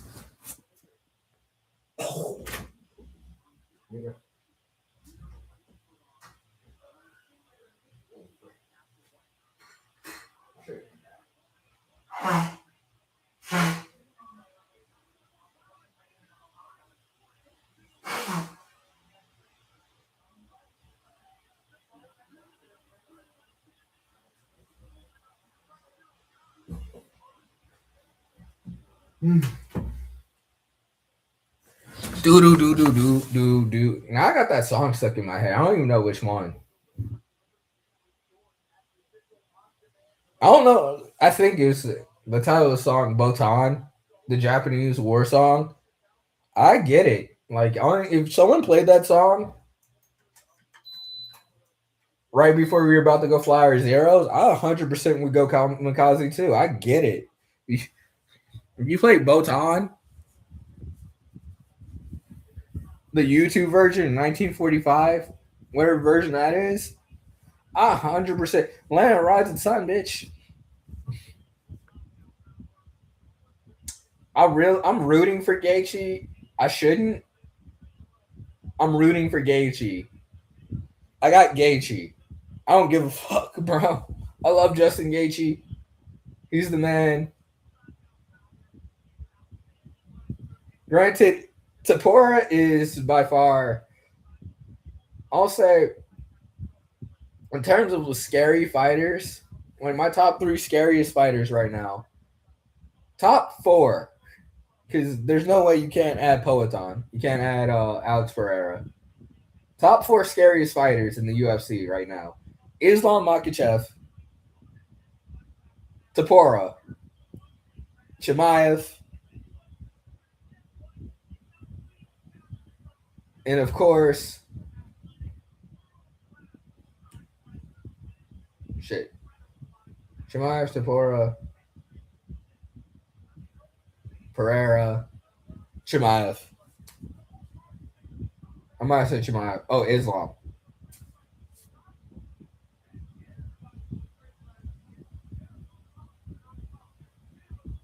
I'm not even tired anymore. I do have a bit of a headache. I think it's like sinus.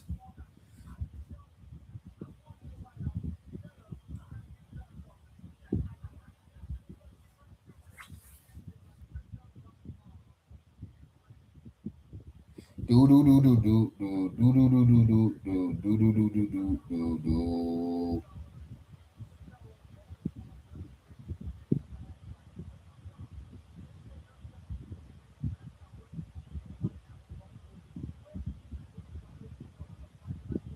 All right, back to this.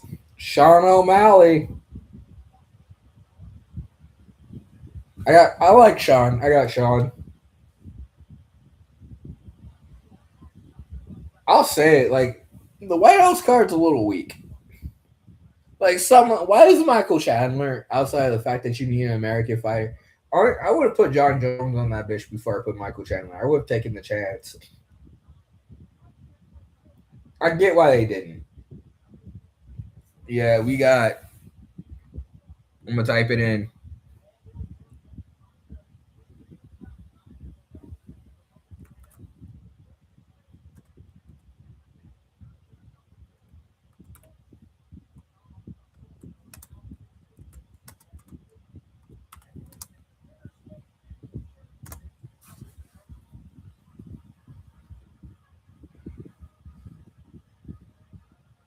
I got Acosta. Alcoholism. I have a video I really want to put.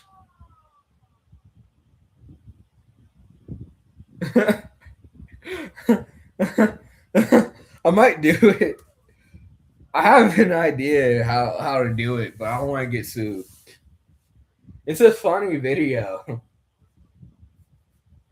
but it's like I don't definitely would have to go through the proper channels. I'm gonna have to like stretch out the label. I'm gonna do it. I'm gonna see how it goes. That might be my video for Mother's Day. We'll have to definitely do a voice over.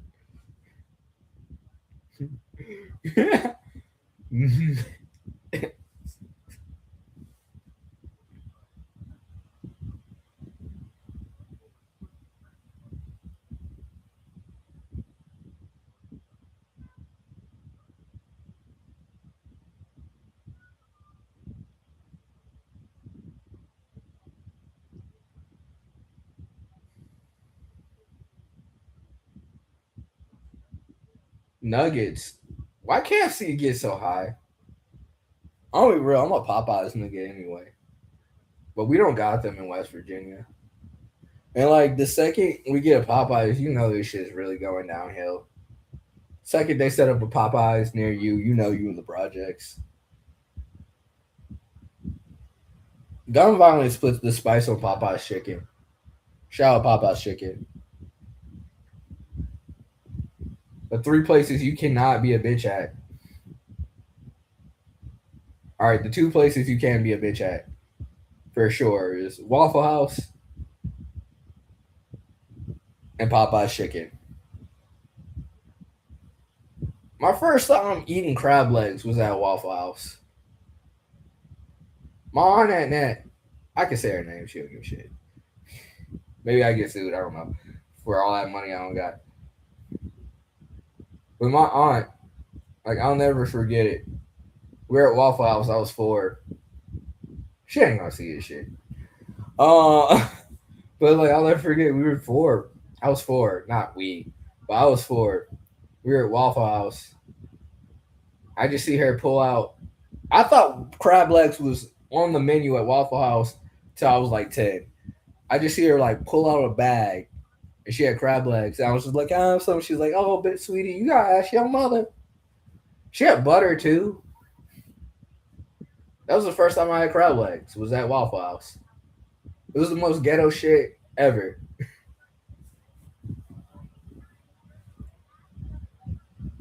Cuba. Oh shit, Dominican Republic. I was totally wrong.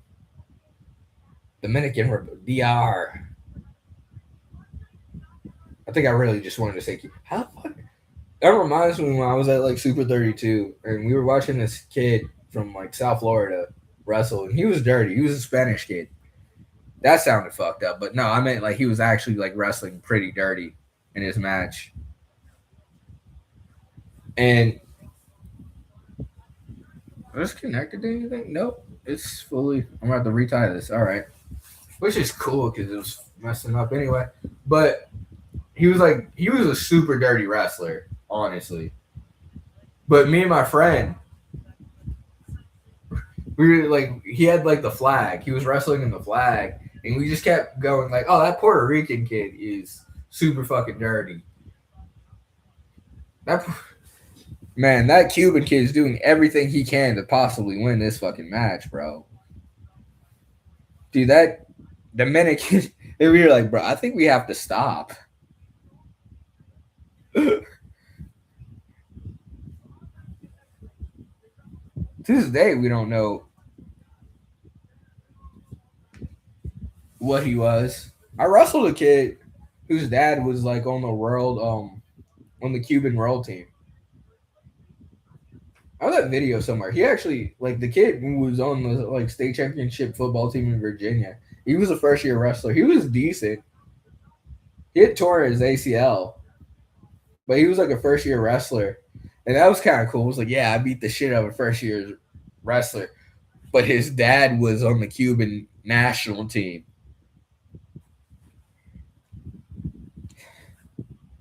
By proxy, I'm a Cuban national level wrestler. Almost started singing the song with the Iron Cross. Russia.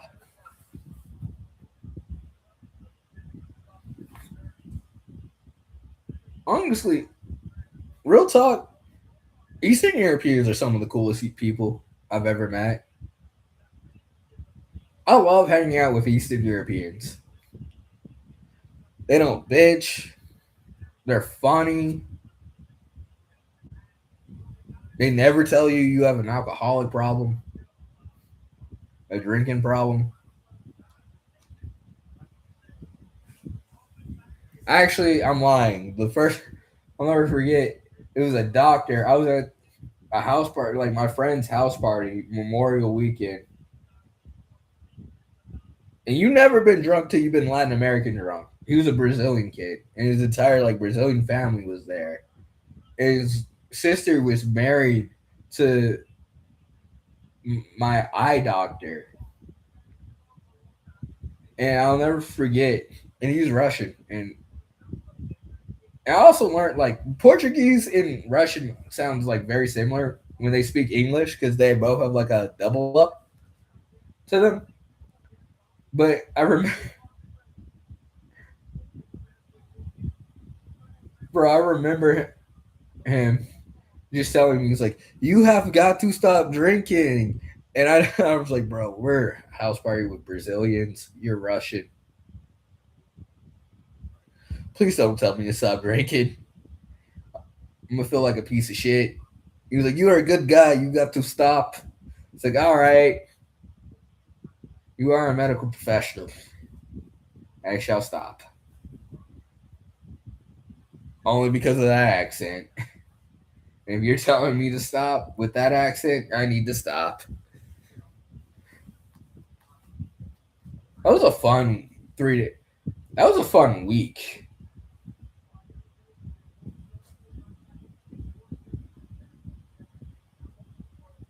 That was like at the beginning of my degradation. Alexander Volk is good. Honestly, 39 and 11, 17 and 2. Costa is real good. Acosta is real good. Seen him fight twice or 3 times. I think he had knockout or TKO last time I saw him. Real rough customer, that Acosta. Shout out DR.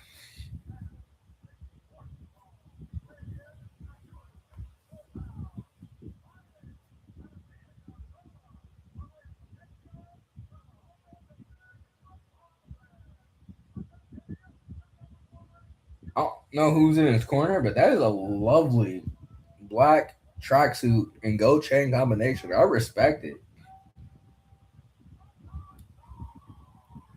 He has really good boxing from what I remember.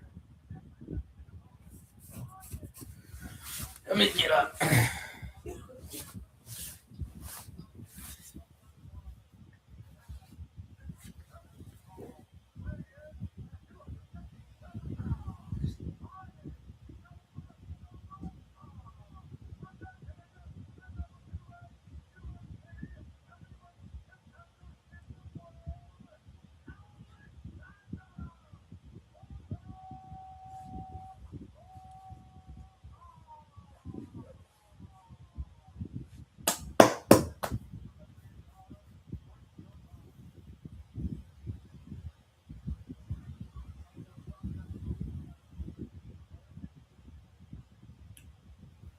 I,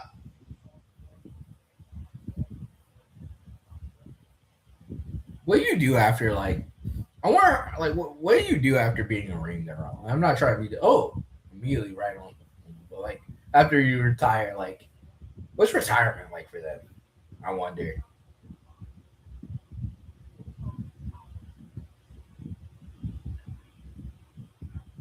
Good kicks from Volk. Like really nice kicks. Keeping them at bay. Body kick. Upper and lower. Real taekwondo right now.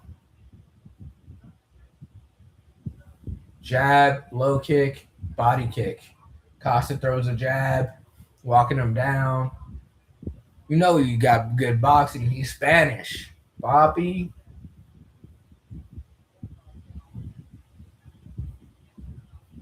You gotta have good hands. Good low kick by Acosta. Samurai tattoo for Volk. Or I don't know what you call it. Ike Buki. No. What's the word? What's the Japanese the word? Like the face mask? Don't you boo. This is a technical fight right now. And I'm joking. I kind of wish they pick it up a little. But at heavyweight, like you kind of can't. Even in wrestling matches, like I remember being like, "Boo!" Like this shit sucks. But I was like, if I weigh 250 pounds too, I'd probably be real technical because it's over. It's really who lands on the other one.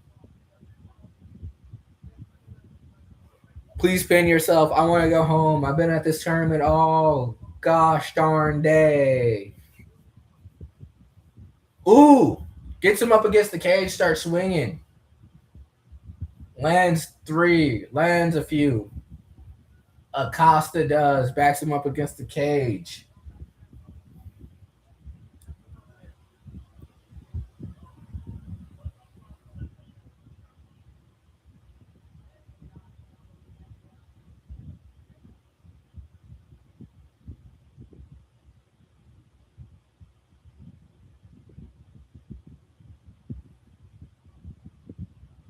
Body kick by Volk.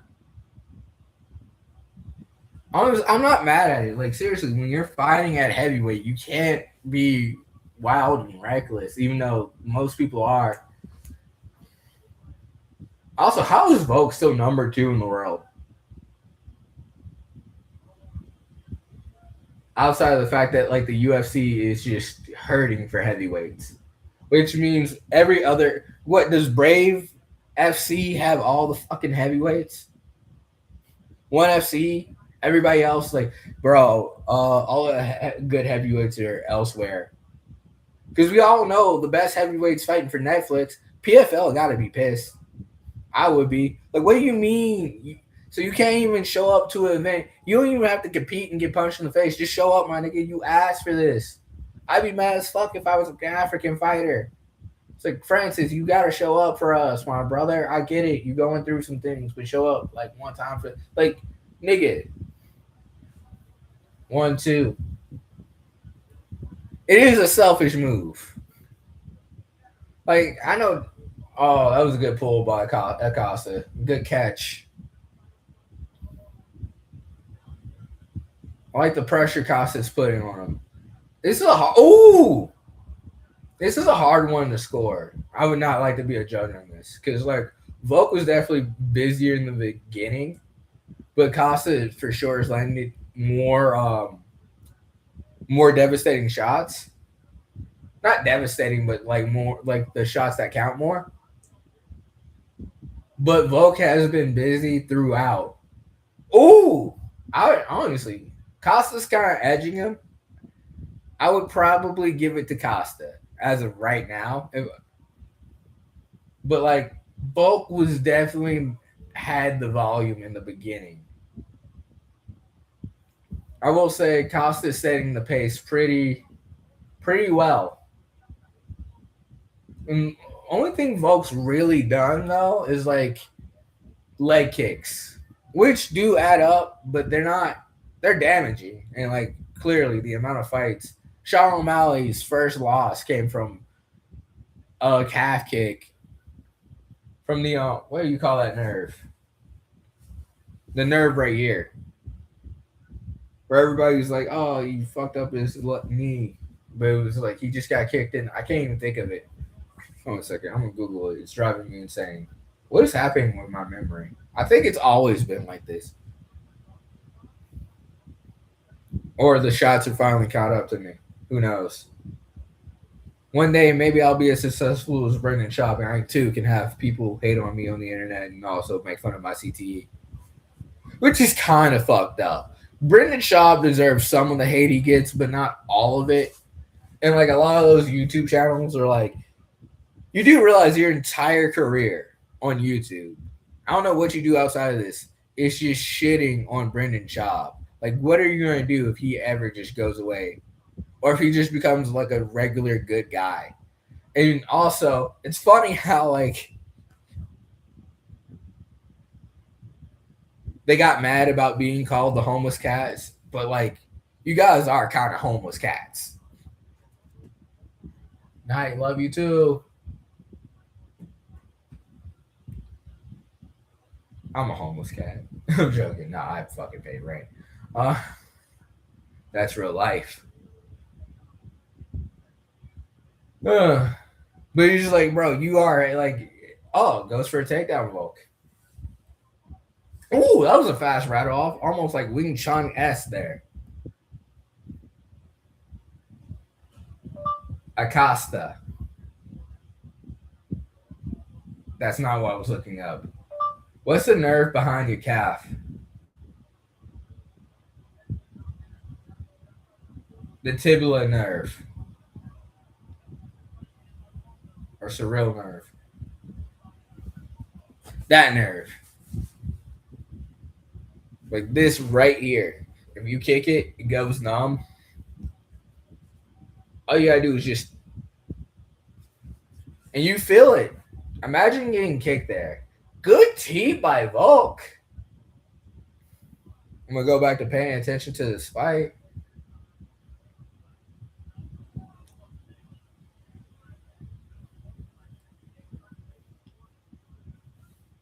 Good, nice head kick gets in by Volk. Costa rushes in, just keeping the pressure. And it's hard to go back, like stay on the back foot like that. In terms of right now Costa's throwing leg kicks. Because Volk, I mean, where he's taller than him, he's just keeping him at like kicking range. But if we're going by octagon control, Costa's clearly controlling the octagon. That was a nice head kick, followed by a nice flurry by Volk. But Costa rushes it off, stops him. Little pause there, make sure the hands don't get going. Volk got some fast hands. I'm not.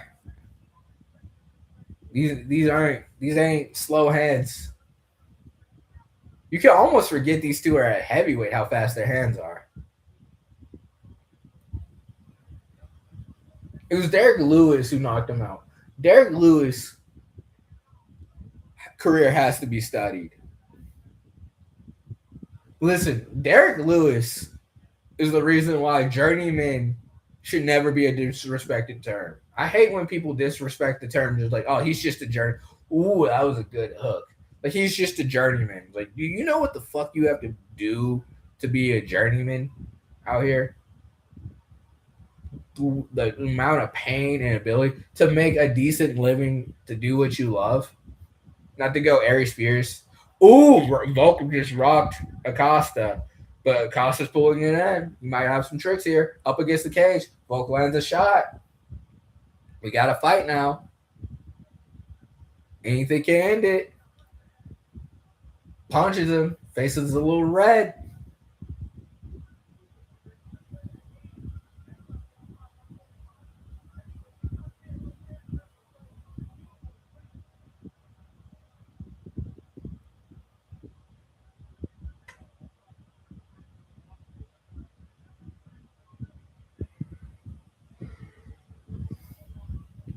Good punch by Acosta. I'm a little slow on that. Low kicks. These have been solid low kicks by Volk. Good jab. Good power jab. It was a little slow. I don't think it quite landed, but it had some power behind it. It was definitely a body kick, but stops it midway. Realized it wasn't a good idea. Head, ooh, that was a vicious head kick. In the way like Costa's moving and said like, that didn't hurt, but inside he's like, that shit hurt a lot. Ooh, that was a very nice combination. And low inside leg kick. moving side to side, cutting the slicing the pie.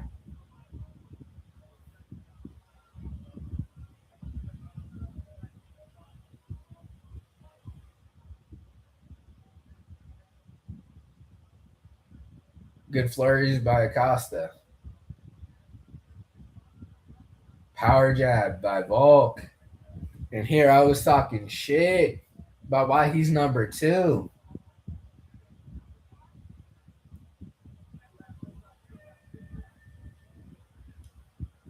You can never count these Russians out, bro.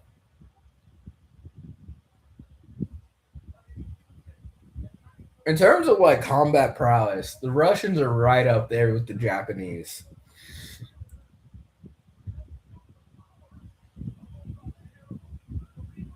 Big head kick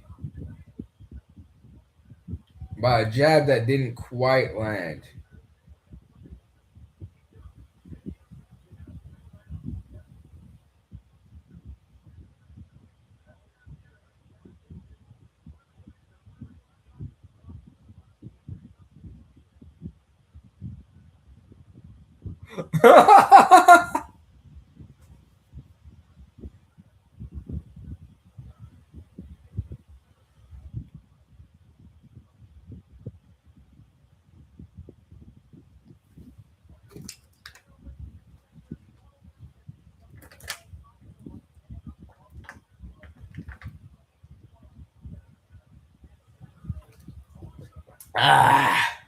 Allen versus Costa.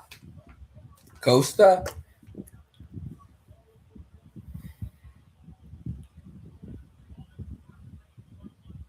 Inside low kick. Another inside low kick by Costa. This time he's getting there first. Because honestly, the first round, whoever wins this third, this is anyone's fight. I almost forgot. Costa was doing work in the first round, but like that was close. That could easily be Volk's round. So Costa has to go here. The second was definitely Volk. If we're going by like damage right now, if we're going pride rules, big head kicks. These kicks are vicious. These are straight power kicks. I can't think of his name. But it reminds me. Oh yeah, dude, my hatchet. Where the dude's name? Oh, it was a big shot by Costa. But like the dude from ONE FC, who's just throw it big. Oh, low kick. I guess they stop it. Good show of respect. But like the Thai guy with the big ass thighs in the main event yesterday. Like when you see someone throw that boom, like you can just feel the like weight. It's like one of these hitting you almost, like just a lot of weight. Just it makes you think twice about going forward. Oh, that was a big shot. That was a big shot by Costa. Huge shot.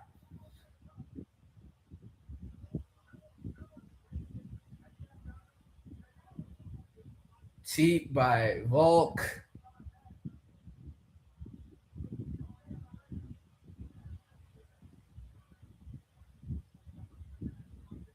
Volk's bleeding. Leaking out here. Oh, it's his 6th fight now, 11 months. He's been a busy man.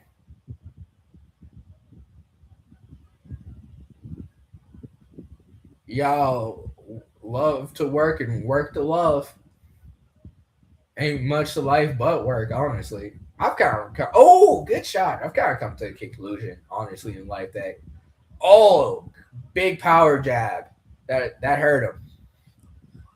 I've come to the conclusion that I'm gonna be like one of those dudes. If I can help it, I'm just never gonna retire. Even when I retire, I don't want to retire.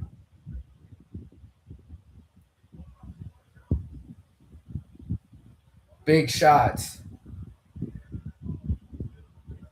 It's like I came to a conclusion about life. It's like, oh, you always kind of have to do something. Like you need something to fill your days, or you're just gonna like your sad sack. Oh, you're a wrestler now, Acosta. I picked you in my chat log. I'm trying to beat Mighty Mouse in predictions right now. You fucking that up for me.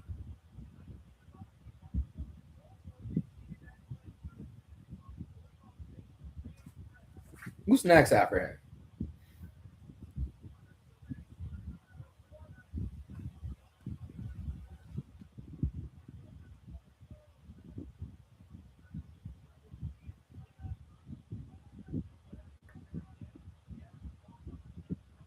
Big shot by Acosta. Honestly, I don't. I'm glad I'm not a ref. Oh, Joshua Van. Okay, cool. I'm excited. Co-main. I'm super excited for the co-main. And I barely like. I'll be real. I've barely been flying like since. I'll keep it stacked with everybody here. I've barely been following flyweight since Mighty Mouse left in the UFC. Really, I guess it's Cejudo. Like during the whole Pantoja and whatchamacallit, like I kind of stopped caring. Ooh, that was a good calf kick by Volk. Honestly, it's like once my homie left for the Navy, I couldn't really watch pay per views as consistently. Actually, I used to watch them all the time. Like I don't know. I don't know why I say like I was just watching mad pay per views. If anything, I watched them more. Usually through his phone. Like normally, I would be like, "Yo, Austin, your phone fell again." And we not gonna get to open the samurai sword.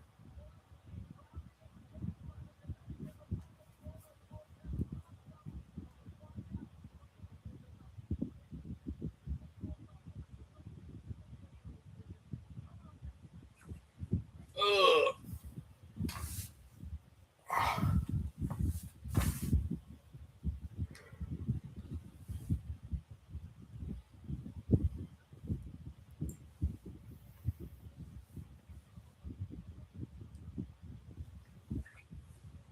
It's a commercial on back back rooms. Get tickets now.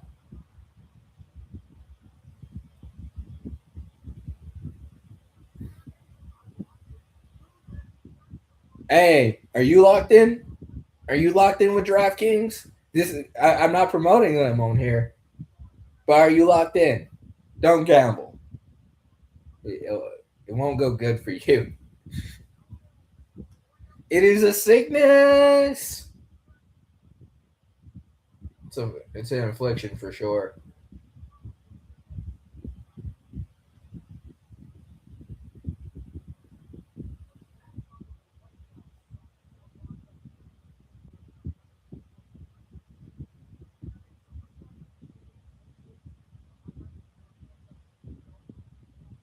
Did I not have any emojis for Samurai?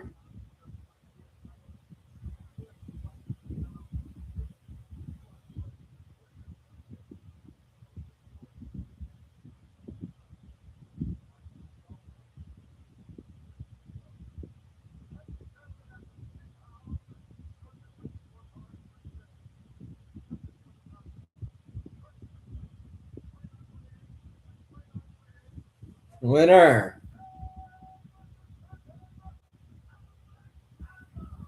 Yeah, I agree with that decision personally.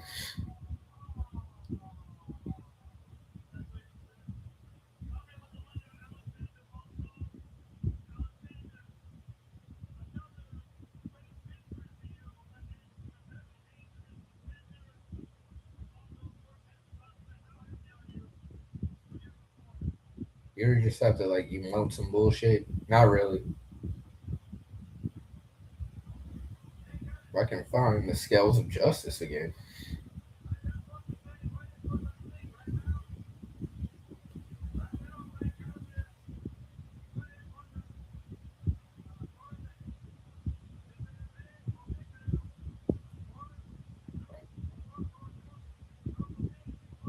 Yo, Yaza FTBL.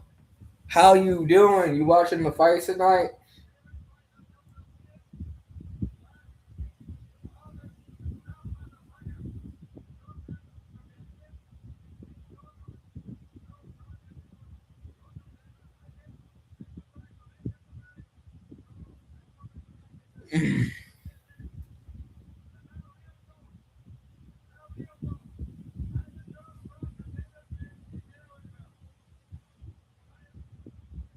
It's Kamzat versus Sean Strickland tonight. Volk just beat Costa, and right now it's what's this? Holy shit! How is my memory this bad at this young? It is how I remember the Japanese fighter's name and not the guy I actually know. Fuck, Van. I got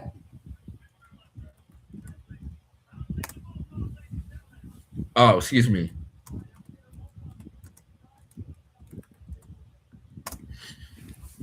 I got Van. I don't know.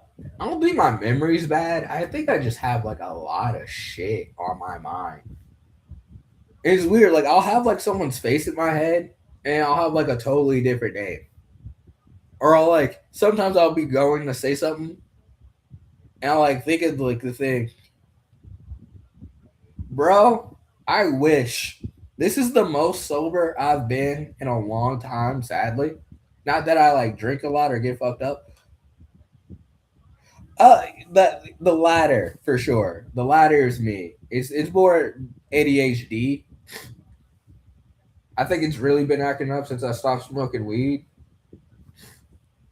I like literally like I forget who it was, but it was a ring card girl. I meant to say like I forget what I was trying to say, and I just went Brittany because I thought of like the other ring card girl like Brittany or uh, Ariana Celeste. It's weird. I don't know. I don't like it.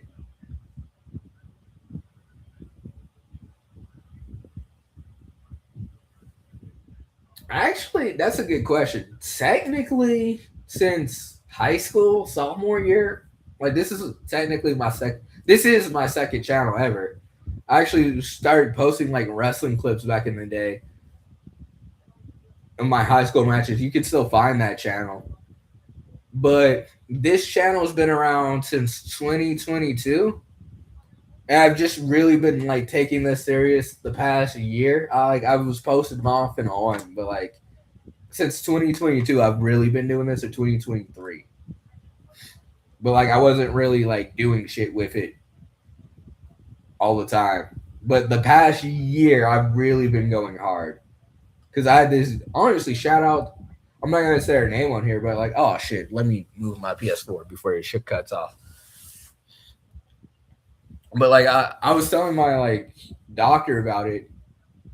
Essentially, she was like my chiropractor, and I was telling her about it. And she basically like in not so many words called me a pussy and said, "Oh, thank you for the like, Yakuza underscore FTBL, if that was you. Appreciate you." Um, but she basically was telling me I was being a bitch, and that's when I like started doing a little bit more. I was like posting like kind of more bullshit videos. Like if you see my earlier Yaku, I'm gonna be real. I got that dyslexia too. I've been fucking up names all the time.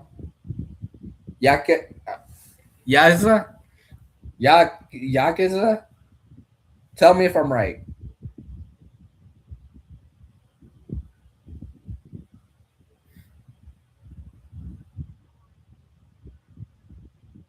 Yaza. Is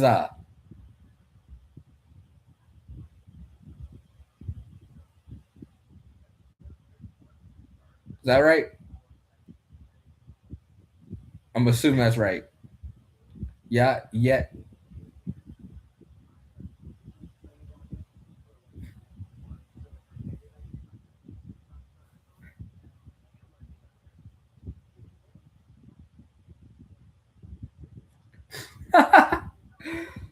Spelling was always my downfall. Damn. I really fucking can't. It's not you. It's really my downfall since life. When I was little, I had to like spell shit by way of other things. Like I would have to like type in a song and use, if it wasn't for like autocorrect or like what do you call it? Not autocorrect, but like fill in shit, I would have never got anything right. I have to use speech to text. Like if I heard your name, if I heard you say it, I could say it. But if I don't hear it, I can't say it. If that makes any sense. Like I have to hear it. Like I don't.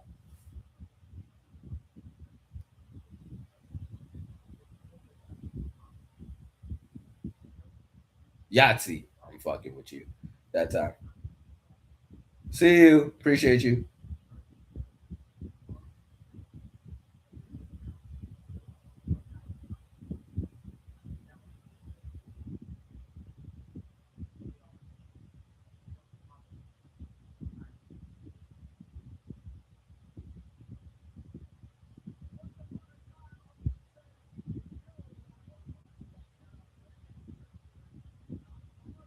I appreciate that. Thank you. For sure. Honestly, I really enjoy doing YouTube. I just gotta get more on the technical side with things for sure. Start upgrading equipment. I'm excited for this.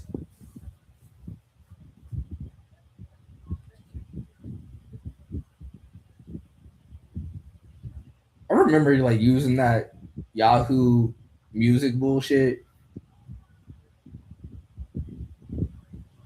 Like I was like looking up Skid Row songs and shit.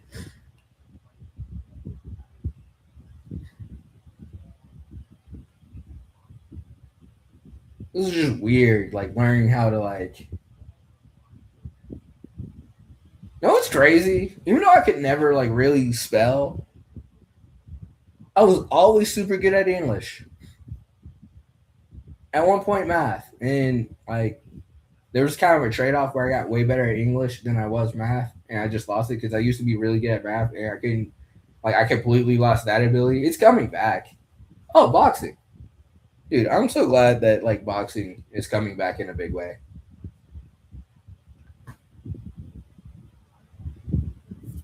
Boxing is like my baseball. Like it's kind of cool. You can just kind of chill out, vibe out. And I really just enjoy the like technique. Oh, Zuffa boxing. We got any Zuffa boxing fans? Anyone watch that shit? When you look at the payouts, it's actually really good until you realize that it's just going to turn into the UFC, and the pay is probably just going to get worse. So, what type of plantation are you running, Dana White? And it's so crazy. Like, imagine being an MMA fighter when you see the pay scales and like, are you fucking? I'm making 10 and 10. They're making, I think 5K or 20K, like for a regular fight. If you're ranked, holy shit.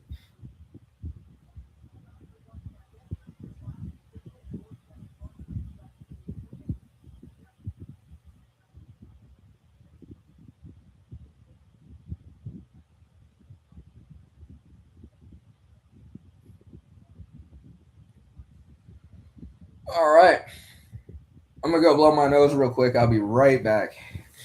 My nose is, my allergies are kicking my ass. Ugh.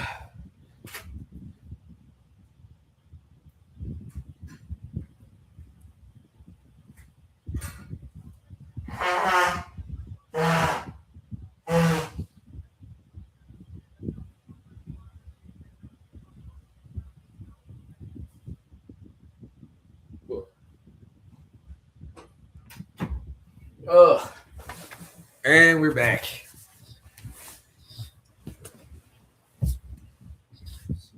Honestly, this has been a beautiful night, and real talk, Speaking of, I used to do this like drinking, and I think it honestly made watching fights way less fun. Because anytime I drink, or especially if I do edibles, one, I can't talk for shit. Like I'm horrible and sloppy. It's like I'll say it. It's like I'm on heroin when I like take edibles. And I mainly do that because of my insomnia, but that's what I used to say. But it was also just like you feel real comfortable, and it's true. Like weed makes you comfortable with things just sucking in life, and I accomplished a lot while taking edibles and marijuana and just hitting dab carts and just being like semi bummy. Like I managed to like I looked at it and I was like, wow, imagine if you were like coherent and not taking week long naps and actually like replied to people sooner than you normally would. You bitch ass nigga. Uh kind of makes me mad a little bit, but it was like it makes this I'm more engaged, it's more fun. And like anytime I like smoked or ate edibles or drank, I'd be like, I don't want to watch UFC anymore. I want to put on the Mafia 2 soundtrack and think about what the fuck the government's getting up to and why that girl don't like me no more. Even though that shit's been over since 2017. I should probably get over it. This is the dumbest shit ever. Like you're just hear one of your friends have a thought you have out loud about was like, man, I would still be with her if things had just been a slightly different. It's like, you know what's crazy? That was a high school relationship. You know what's crazy? Both of you wanted two things out of life back then and it was so obvious. What are you talking about? So there was one girl in my life in particular. There's been many, but one example, it was like I remember in high school, I wanted to fight. She wanted to live in the woods. At one point, I was definitely afraid of any animal because you can't trust anything that don't talk. And she wanted to live in the fucking woods. I knew this had a life shelf on it, but did that stop? Actually, I didn't get real upset about it. A little. I was sad. I appreciate. Fuck, I wish I could say your name. I'm gonna type it in and see if I can have Google say it to me to get the pronunciation.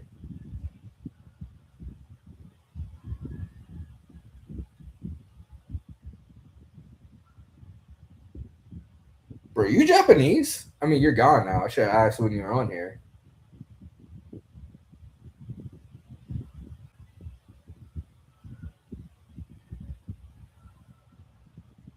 I don't even think I spelt it. Oh yeah, I transpose those numbers for sure.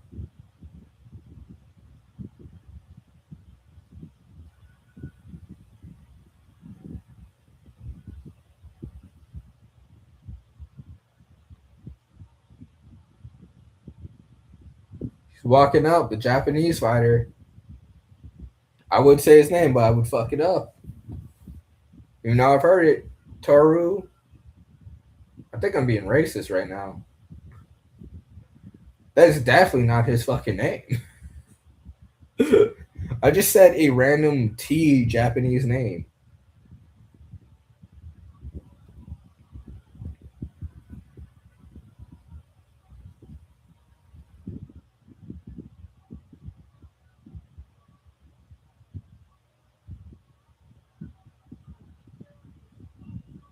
Tatsu.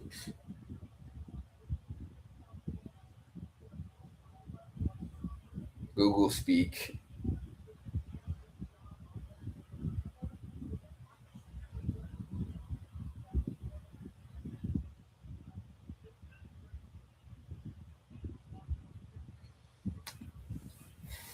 I love Japanese fighters.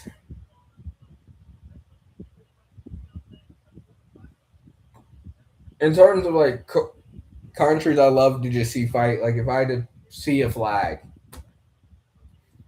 and I just get excited, it goes Japan, then Russia. and mainly just the heart the Japanese have. They have heart. They can brawl. They can be technical. They can be efficient. They can do shit you don't even understand.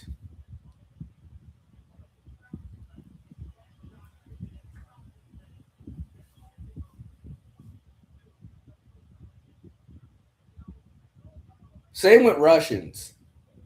Like the amount of ability to judge space. Like the thing I'm real impressed with Russian fighters with is their ability to just judge space and timing. And I guess a lot of it has to do with that pendulum step they use from boxing. Even when you like watch them wrestle, it's just so systematic in a way and efficient. Like they waste no energy anywhere, and it's so smooth.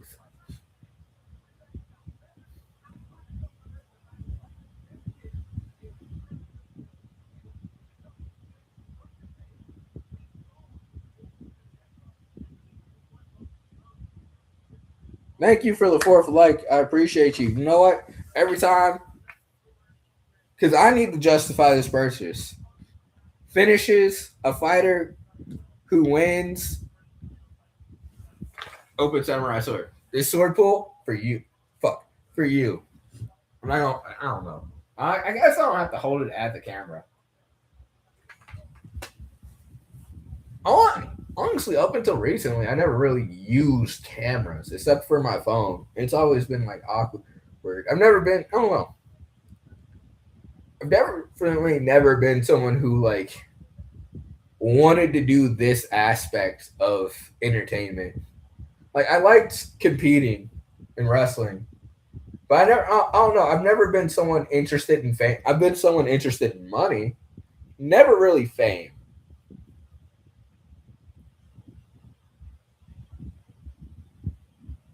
Like fame is cool,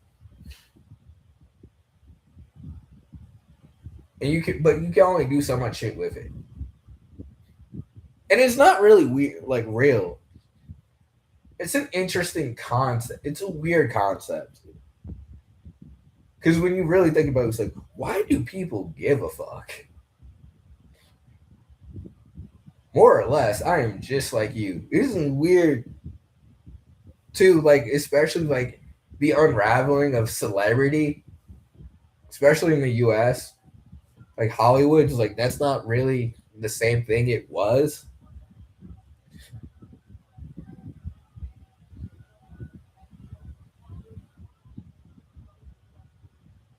Myanmar,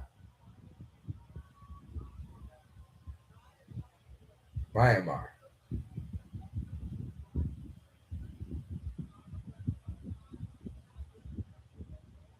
And it's weird because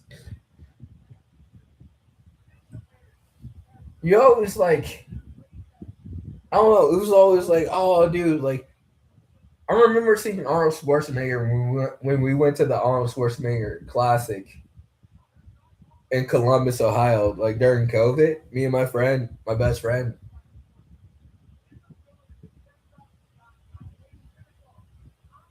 like me, Austin, and it was interesting because it's like, oh, like, like you have all these silly ideas what's gonna happen when you see someone who's like actually famous, like a real famous person, like Arnold Schwarzenegger. So crazy, like it's like motherfucker, you were T1, you're a T1000. You know how many times I've seen Terminator 3? I watched a lot of Terminator 3 as a kid. Surprise! I like all the Terminators. Terminator 1's my favorite. Terminator 2, but Terminator 3, even though I haven't seen it in years, has a special place in my heart. I probably saw Terminator 3 like when I was 5, like at least 70 times.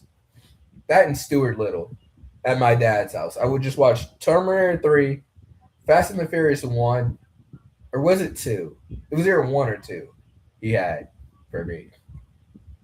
The Incredible Hulk movie and Stuart Little.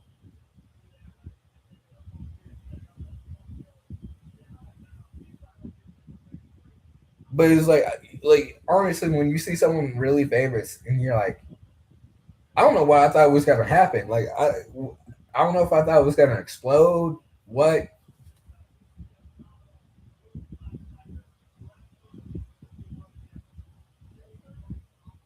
I just my favorite part was like, we also saw Gordon Ryan, but none of us gave a fuck. And I can talk about it now. Like we were semi-affiliated with Gordon Ryan because of one of my friends. I don't know exactly what it's like. The relationship is like. I'm not gonna get too much into it, but it's like not to talk.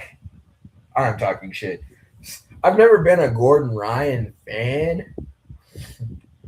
And here, like to paint a picture, me and my friend met Johnny Hendricks at Virginia Beach Nationals. And like 2 weeks prior to that, we were talking shit about how we wouldn't get autographs with Johnny Hendricks. It was like, man, if Johnny Hendricks was around, because we had just gotten photos with Ben Askren. And it was like my second time seeing Ben Askren. Like the first time I saw Ben Askren, I told him I loved him. I was at Fargo and I was like, why? I'm going on a tangent here, but I was like walking. And I like looked behind me and it's like, yo, is that a kid with it's like, is that Ben Askren? No, that's just a kid who has like a hairstyle like Ben Askren. It's like, holy shit, that is Ben Askren. And I started talking to him and I freaked out. I was like, oh, Ben Askren, I love you. And I'll remember he just ate it. And he asked me what my name is. And I like told him like, oh yeah, like one of my friends goes to your camps a lot. I tell him, it's like, oh yeah, I know him. And we saw him at Super 32, and me and my friend at Super 32, and like some other kid from PA, we like saw Ben Askren. And it was like, is no one else like super hyped that that's Ben Askren right fucking there? It's like, and we like all looked at each other. It's like, you guys want to stalk Ben Askren for photos? It's like, hell yeah. But either way, we started talking about how we would not get photos with like Johnny Hendricks. We were lying like motherfuckers. It's like 2 weeks later, we were at Virginia Beach Nationals, and they were like, Johnny Hendricks here. And we started asking every dude in an orange t shirt with a beard, anyone with an Oklahoma State t shirt, it's like, hey, bro, are you Johnny Hendricks? And we got a photo with him. And we were just like, dude, he was so nice. And I say all that to say we saw Gordon Ryan compete. And I saw him submit like several black belts. And like me and Austin were both like, hey yo.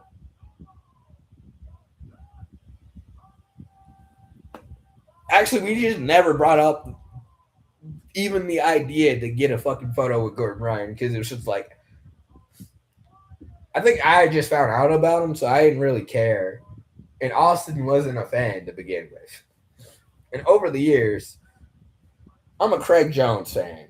Even like how he does his jiu-jitsu, I'm a bigger fan than Craig Jones. I do like Gordon Ryan's technique, but he is a lot. But we were like semi. It was weird. Like my gym's weird because it's not really involved. Like I have a lot of people, and there's a short I want to make, but like some of my friends go and train at Daisy Fresh, and some of my friends and we had like a whole thing with like New Wave for a little bit with our gym. Like not really. Like no one came down, but we did have like a guy who was like trained at New Wave.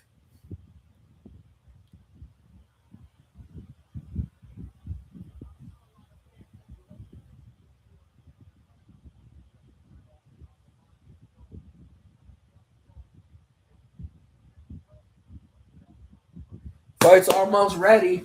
Here we go. Let's go, Joshua Van.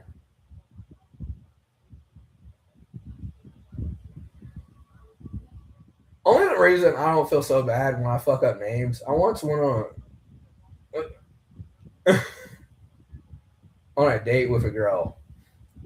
One of the few women like I could have saw myself marrying. This is real shit. And I didn't know her name the entire time. And every time I would see someone I knew and I introduce her, I would just oh shit, running double. That was powerful. Got Van up against the fence. Big body lock. Immediate takedown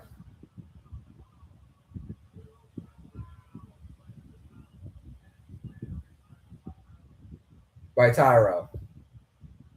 Immediately gets both hooks in the mount. Whatchamacallit does a good job of shaking it off, but not whatchamacallit Van. I had to work on that if I actually ever want to be a sports analyst. Oh yeah, but I just kept giving her different names. It occurred to me that oh yeah, I would check Tinder to see whatever the fuck her name was. I couldn't pronounce it. I would look at her and was like, I have to hear it. It wasn't like that crazy of a name, but it was like one you don't hear every day. And I had to like have my friends ask what her name was. I heard like a week later, I still didn't quite. I don't know. I'm not bad at names, but I'm not great at them. This is a serious mount situation. Let me actually pay attention. The groundwork tonight has been incredible. Whatchamacallit is doing a good job of monitoring that arm. No knees to a grounded opponent. Has him. Oh, that's a beautiful guillotine setup. Almost like an not an anaconda, a darce position here. Has the arm in.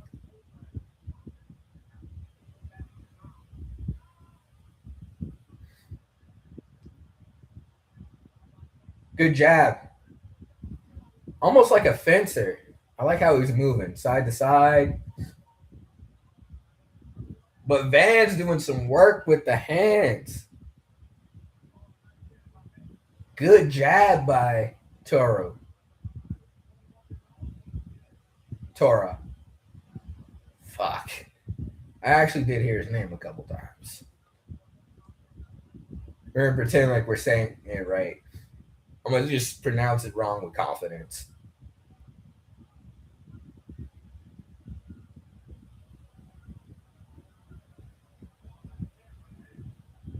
Good shot. Oh, beautiful takedown.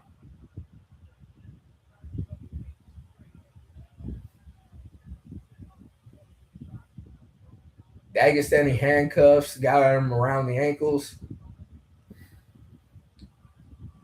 And that shit is draining, and it does something to your legs, like your hips, especially like your hip flexor. When someone locks up double, like the Dagestani handcuffs, it does somewhat like wear down your legs. And plus, you get that like shin on shin feeling too. Has him up against the fence.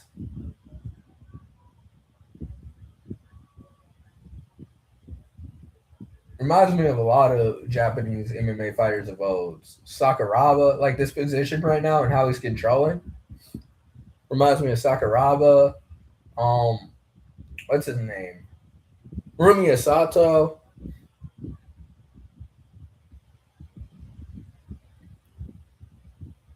I can't even think of it.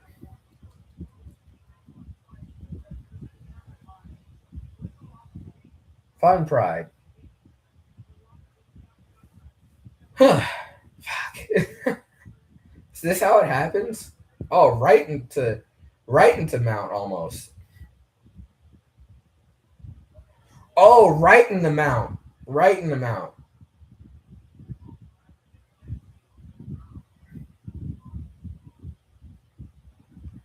Elbow. Trying to shake him off. Swinging from mount. That's hard to do. Big shot. Pushes. Gives him a little. Gives him a little. It's all good, buddy. You about to lose this title. I hope you like being the champion. What's his name?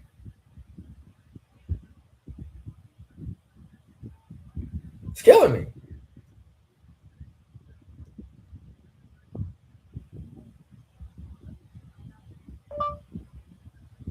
Sexy Yama.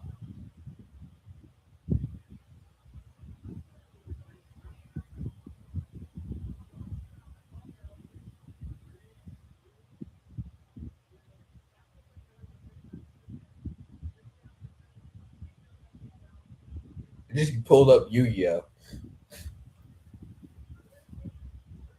Starts with an S.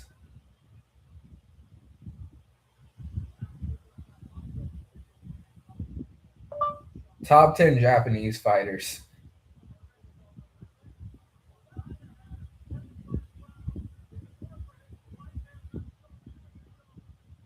MMA.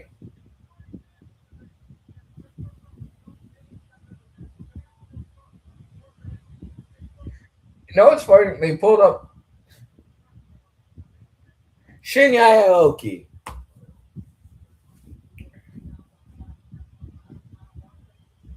And it's funny, like actually, is it him or is it Kazushi? That's the photo. Let me pay attention to this fight though. I like how he's moving. Very karate, but very boxer like. Getting to this takedown. Van sprawls out. No, it's Kazuki breaking Henzo's arm. I love Henzo Gracie. He's my favorite Gracie. Henzo's the man.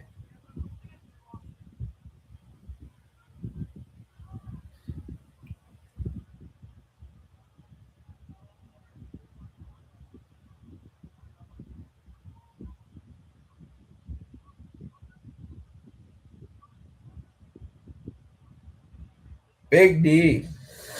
Oh goodness. Good job by Van. Tara. I'm becoming a Tyra. Oh, nice combination. Tyra tries to go for a trip. Van's finding his way back, in this fight.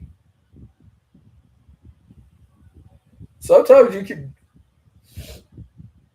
not do too good in the first round. Sometimes it's like, damn, I might did too much too early, but it's better doing too much too early than doing not enough. Oh, right away gets that takedown with the trip. It was like that freestyle bully double to a trip. I can't do it. I have a friend, really good female wrestler, who like loves that trip. When you shoot in and you like just trap the back. I can't do it to save my life.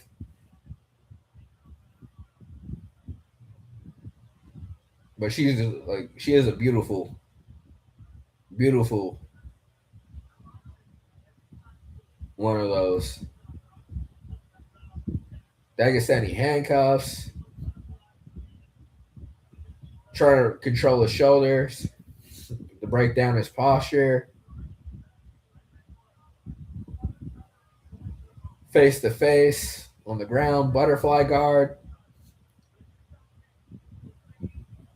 And credit to Van. It's very hard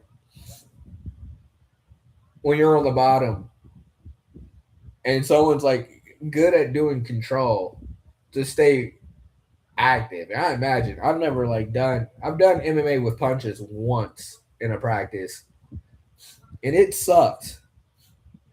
And it completely changes the game. And I noticed like training with MMA fighters when you grapple them, it's so much different because they hit you on the way down. They cut the fuck out of you. Not even meaning to it. Like I've trained with 4 or 5 of them, and every single one of them is like, how you like you landed. I mean, they're pitter patter shots, but like they're trying to like cross face. Van's elbowing his side from bottom, which is honestly there is not. I like that from bottom. Thank you for the 5th like, whoever you are. I appreciate you. May you have a blessed night. Also, anyone who clicks this video, too, but especially you, my nigga.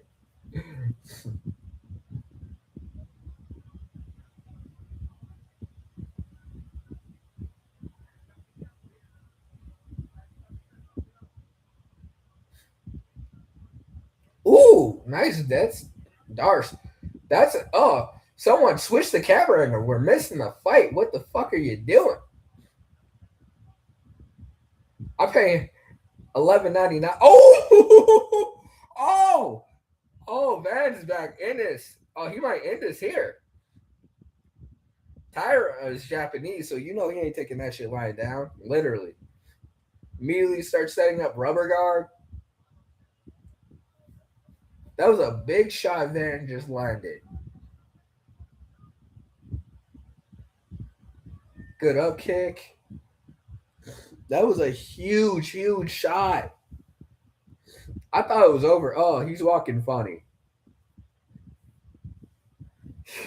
He's walking. He's like, hey man, I don't know if you know this. I have house payments. I need you to get paid twice tonight.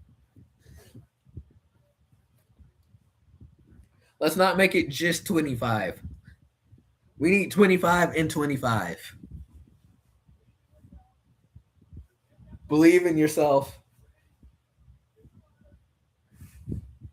Come on, Tora. Bushido code. We need this. Tora. Tyra. Greyhound don't float on water. All right? Yo, get in there showing your ass now. Greyhound does not, I repeat, float on water. We need this pay. I need you to fight your ass off right now. Steady yourself. Act like it's Ghost of Tsushima and press down on the D-pad. Get your resolve.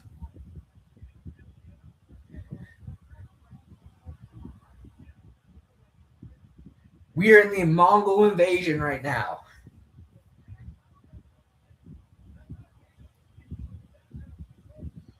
Ooh, that was slick. Tara's moving well, though. Again, very good. Whatchamacallit is putting some pressure on him. He's kind of slowing down a little bit. He can't get off the cage, Tyra. Van's like really putting pressure on him.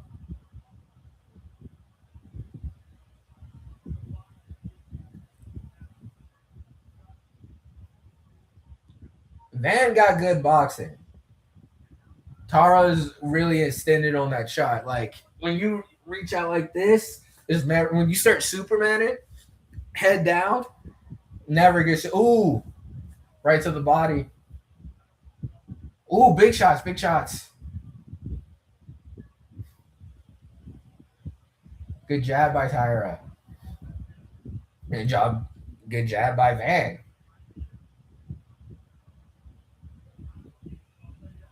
Tyra's face is real marked up. Van's is not. Oh, big knee! Again, like I said, when you extend like that, opens yourself up. Now Van's going wild. It's really wearing him down. Tyra throws, misses badly. It's weird. I don't think he has a good sense of distance right now, Tyra. He has good footwork. He's staying on his bicycle, but oh, that was a nice uppercut.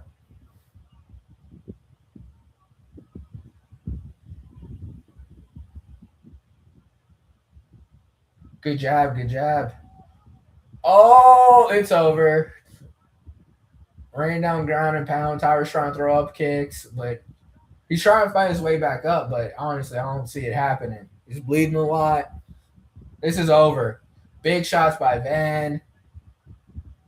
Has his back. Immediately drags him down. Tyra also looking a bit gassed. Van takes his back. Puts in the rear naked. A little neck crankish. It's very neck crankish. Needs to get a little bit lower. Looking for mount. Relocks it up. This is even deeper. Beating the shit out of Tyra now. Choke in. Tyra as tough as they come. Listen, The Japanese don't quit. They ain't got nothing, and they got a lot. Oh, that was a good shot by Tyra. He's not out of this. Big straight by Van. Tyra's face is all red. Big shot right on the ear. That can't be good for his gait.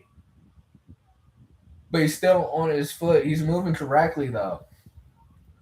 I swear the Japanese, when they get hit sometimes, it's like they're like zombies, bro. They like get up from the dead. Koreans too. Korean zombie. Like it's like they would be rising from the dead, I swear.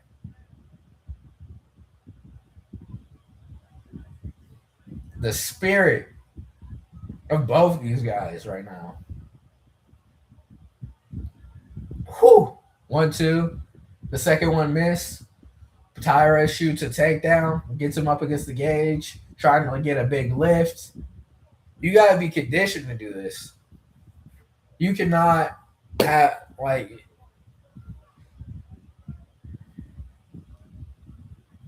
this is a different type of mindset and will.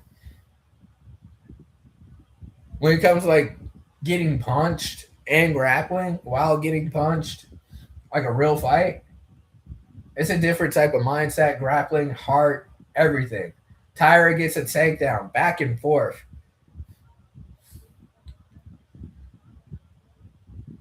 Van recovers, immediately recovers from side control, scoots his hips out, textbook jiu-jitsu there. Scrambles out, gotta love it. On the feet, and we go to a third round. I like how Tyra's walking back. He looks recovered. Big uppercut. That hand was down.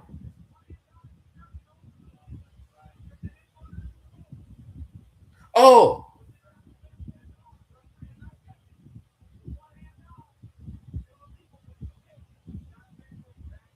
I'm cool with it. Honestly, we should get. I can't wait until they get rid of like the hands down roll. You can't knee or kick it down the opponent. Okay, maybe not kick, but you should be able to knee someone on the ground. Not top of the head, side of the head, fine. As tough as they come.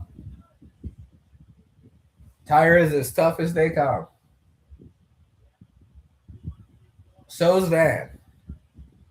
Like honestly, how the first round for Van, you gotta be mentally tough. That's hard. That's real. That's mentally tough. To have the first round he did and to be performing like this, you can't be mentally weak. A lot of people would have folded, especially like you got something to protect. That really weighs on you. I was wrong. This is the fourth round. I'm barely paying attention. As they say, time flies when you're having fun. Big shots by Tyra. But Van hits him. The refs in it. Tyra shoots a takedown, gets him backed up against the cage. Looking for a beautiful trip, how he did it. Where like Van was kind of using like a Muay Thai knee block. Tyra just sneaks it in. You gotta be I don't know if I could do that. That you gotta be exceptionally good at grappling to do some shit like that. That's fine technique. Like that's you really put the hours and work in to do what he just did there. Van looking for his butterfly sweep. And I'll say this. Not butter I guess it is. He's doing it from butterfly guard. Van his butterfly guard is really good. And I like how he's controlling. He has the overhook over the left hand, so he can't just sneak in elbows. He's lost it though, but he's going for the sweep. Watch, Van has the dagger saying handcuff. Shout to Trey Shaver. And been in that position with him 1,000 times. It's hard to keep someone down when they constantly shake. Like, just has double grapevines in the mount position. Tyra does shoulder strikes, big shoulder strikes, reminiscent of Conor McGregor versus Cowboy Cerrone.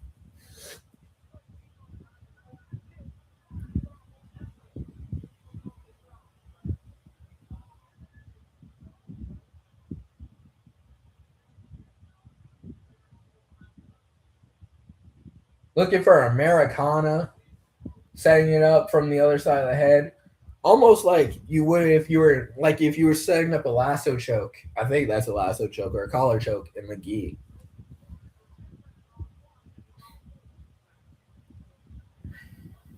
This is reminiscent of round one right now. What Tyra is doing. This has been back and forth. This is a fight where I would give Van right now. I give Tyra this round, the fourth, Van the first and second. I give Tyra the first and fourth, Van the second and third. Oh, oh, he set up all types of shit. It didn't work out, but he set up a triangle choke, an armbar, and an omoplata all at once. I forget, like, I don't know what that guard. It's kind of like octopus guard in a way. It's not octopus guard. It might be. I don't know. But how he set it up and just immediately went triangle armbar. I don't know what the fuck you call that position. It's an octopus. That's a genuine like.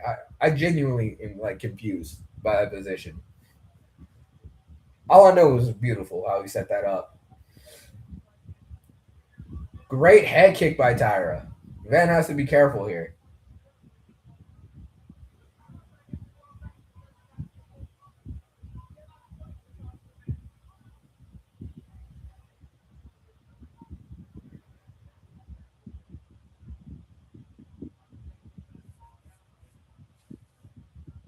One, two by Van. Leg kick by Tyra. Sneaks it in. Looked like Van was going for an uppercut, but he was stopped by a leg kick. Jab by Van lands. Another jab by Van lands. Tyra's looking to land his own jab. Tyra's face is all red. Shoots a blast double. Blocks it. Underhook by Van.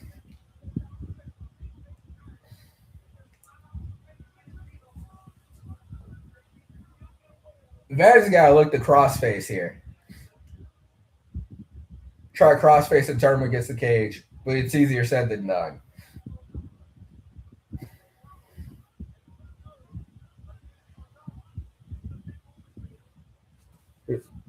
Gotta rip the face. But it's also, too, with that, you gotta watch your legs because he could trip. Grappling gets tricky.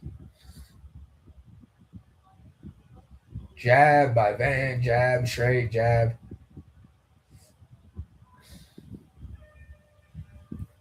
I definitely score that for Tyra. I'm gonna go blow my nose before the fifth and final.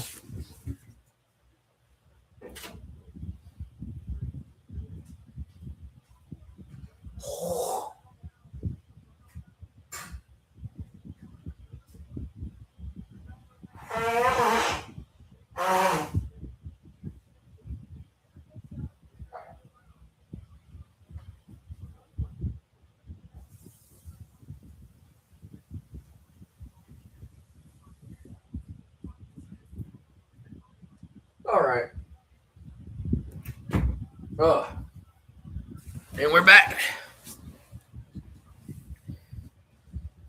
Slightly better. Oh. Man, tonight has been fun. I'm glad I did this.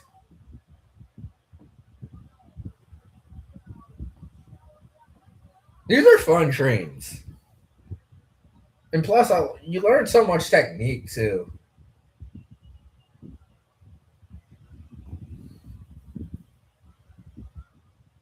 Vance has his hand open like that. Better be careful. Hopefully, we don't see no eye pokes. Knock on whatever the fuck this is.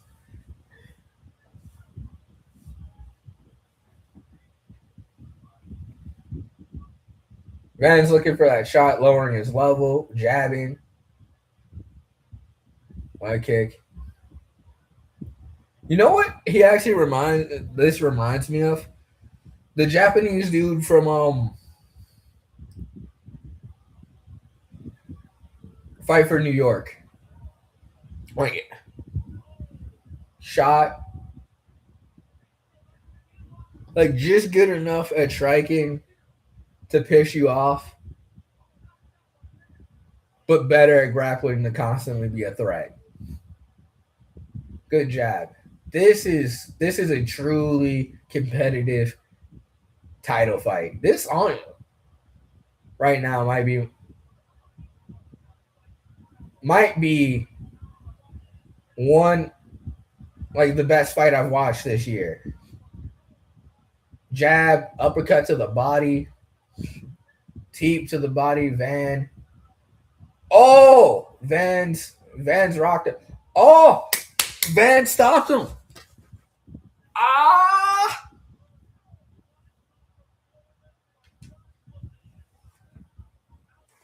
wrong way.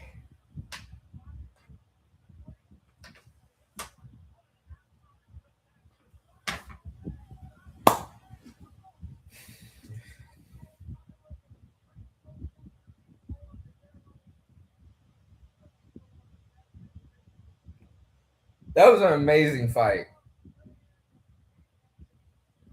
Oh, dude, Tyra's a little dizzy. Prayers, thoughts and prayers. Great performance by both these men. Nothing but respect.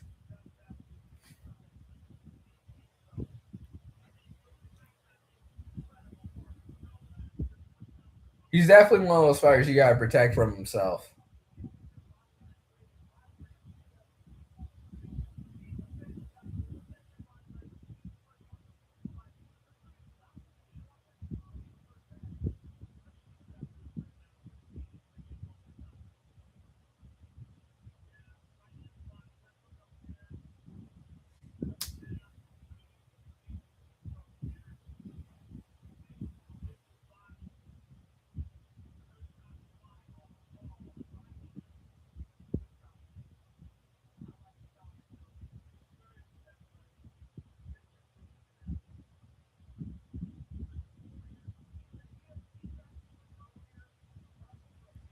Man, you got like you had like obviously you have to protect Tora from himself.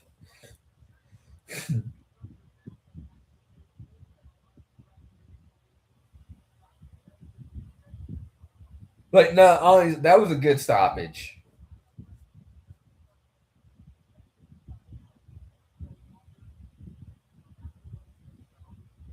That was a good like honestly how he was walking too after it was like no.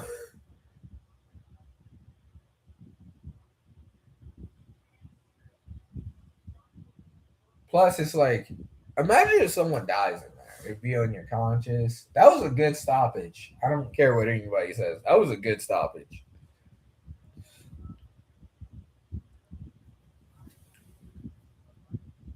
And it's like at a certain point, you can only take so much damage. Like, yeah,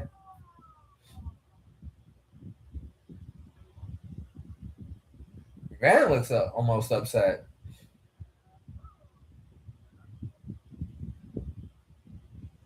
because he went over to Dana and he just went like to the belt. Oh no, maybe he's like waiting.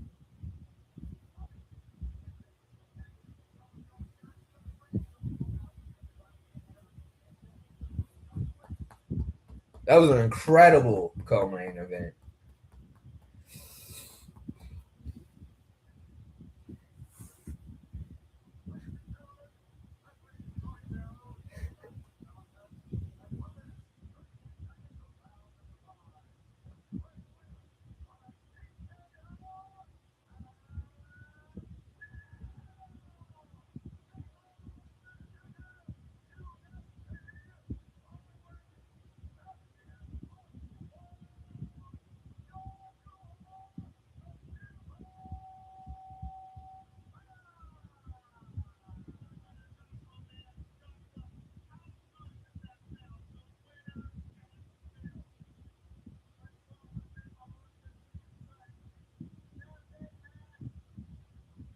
I'm so glad that I can actually watch like the actual numbered events and not through a phone for my friend because he just bought the pay per view, and now I'm just looking through the phone, just like it fell again.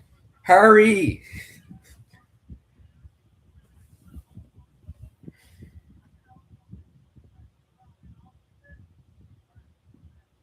Shout out my Myanmar.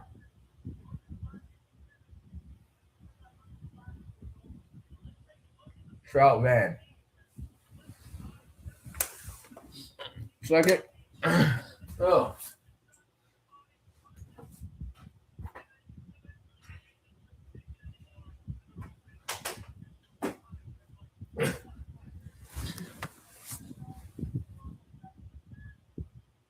Do we have emojis? Do we have more than one emoji?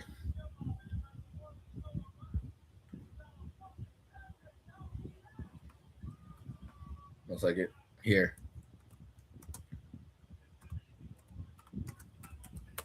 Because I'm not spelling Chimaev's name. Listen, you really want to see a Greek tragedy?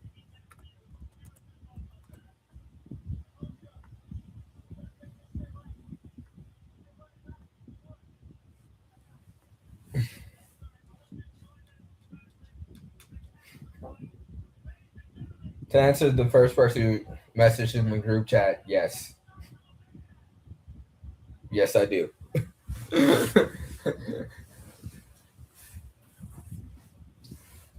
My humor.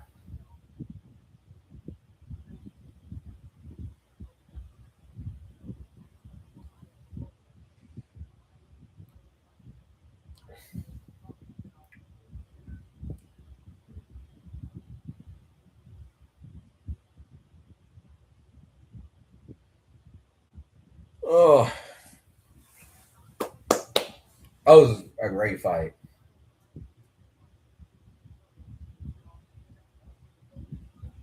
That was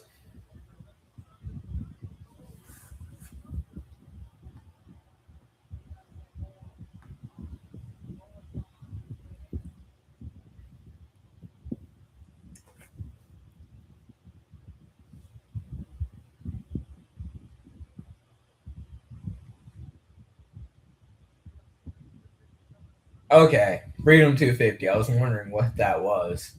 He was like, "Yo, is that the power slot belt? Get that shit out of here. That's a dope belt. Let's go, Justin Gaethje."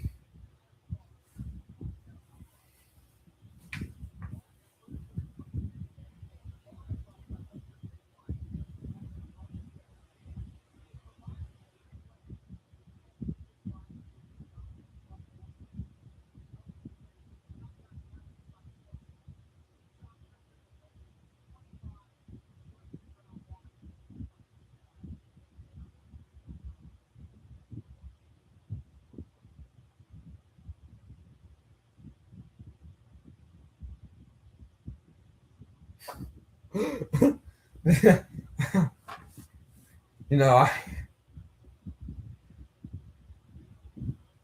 don't don't don't call when I train my hobby. I did not give up becoming a Utah used car salesman for you to disrespect me like that.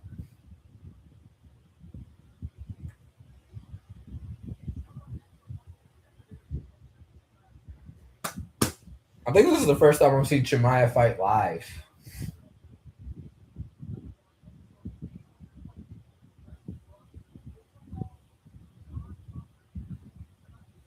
No, actually, I think was he on John Jones' card? Let me look that up.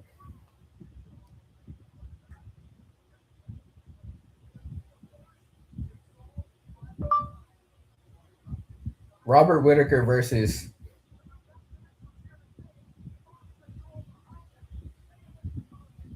Because I want to say I saw the Robert Whitaker match.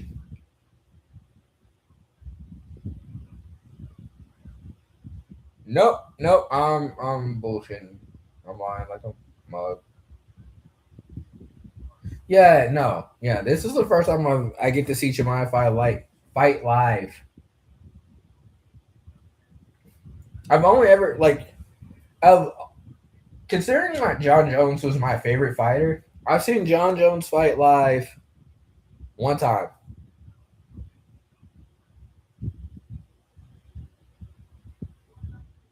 and that was against Stipe. Which I don't care what anyone fucking says. That was a great fight. That was a very technical fight. And if Stipe looked like shit, that's just how good John Jones is. And I hate the fact, like, do you realize, like, Stipe is arguably the greatest heavyweight in the UFC of all time? Stipe is the only reason why, like, DC is not the greatest heavyweight of all time in MMA, far none. And even still, DC is the greatest heavyweight of all time. I don't give a fuck. DC is, like, top two fighters. I'll say it. Top three fighters all time. Let's not pretend. An Olympian, a world medalist in the Olympics. Only reason he's not a national champion is he lost to Kel Sanderson. Only reason he's not definitively the best champion, the best greatest of all time is John Jones and Stipe Miocic. Stipe, I think, to this day is the only person to defend the title more than 2 times at heavyweight. I think he had 3 title defenses. And he still knocked out Stipe. So, like, that's one of those takes where it just drives me fucking insane. He's like, bro, what are you talking about right now? Like, it's cool if you don't like DC because of his personality, what have you, for whatever reason. But, like, let's not pretend like this motherfucker is not top 3 fighters all time in mixed martial arts.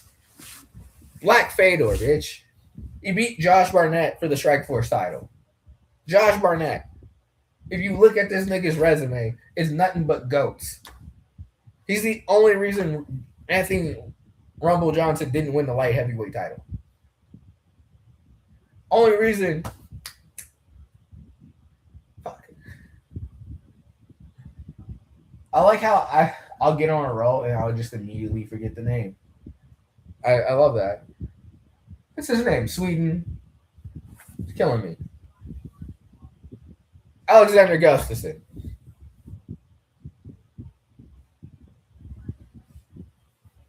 He's the only reason Gustafsson didn't win a title.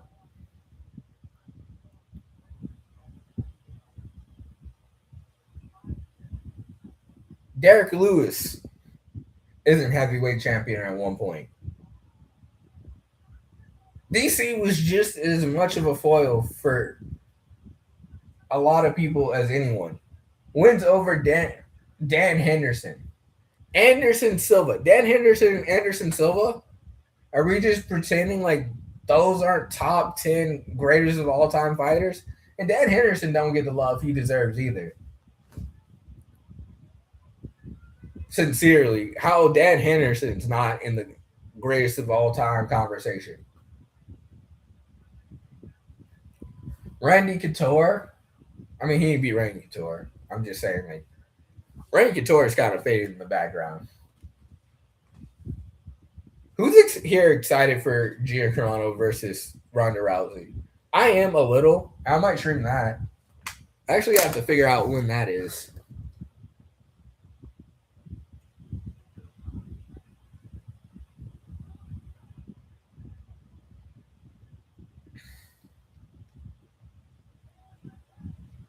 Ronda Rousey versus Gina Carano. It's gonna be weird telling people. It's like, yeah, remember back in my day, you couldn't watch MMA for $11.49, $11.99. I fucked that one up. But still, it's like you had to know a guy who had a sizable bank account and who didn't have to work that weekend with a reasonable interest in the fight and pray he FaceTimed you so you could watch said fight. You kids don't know how good you had it. And my grandkids just look at me and go, "This is why we don't come visit you in the home."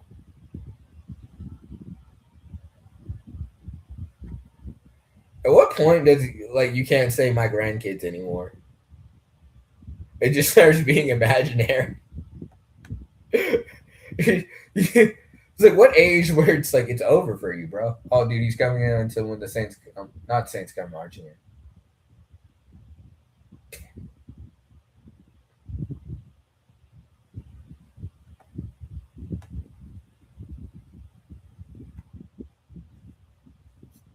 Now I feel un-American.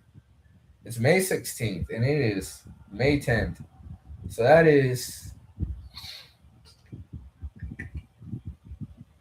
next weekend. Dope. Yeah, I could do that. I could stand to watch that in Inglewood, California.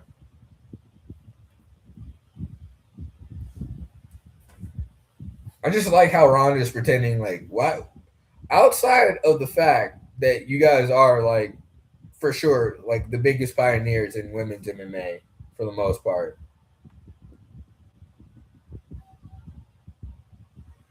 Why are we pretending that this is the biggest like this is a great fight that everybody like yeah, this would have been cool.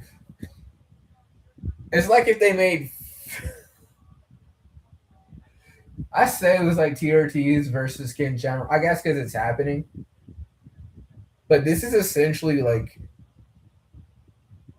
Fedor versus Randy Couture if they did it now.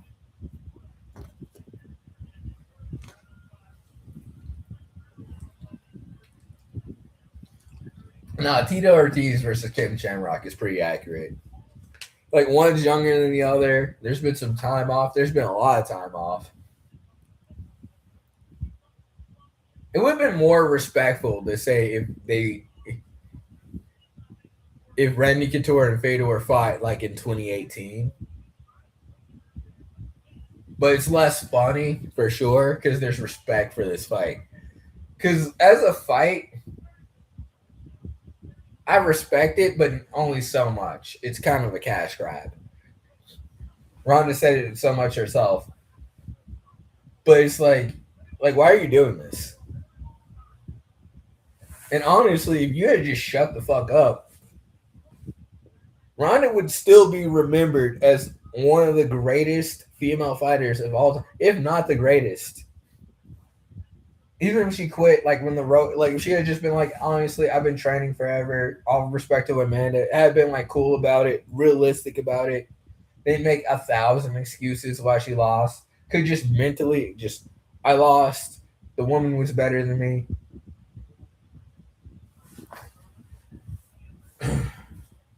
I'm not mad if Sean Strickland wins. I know I stopped.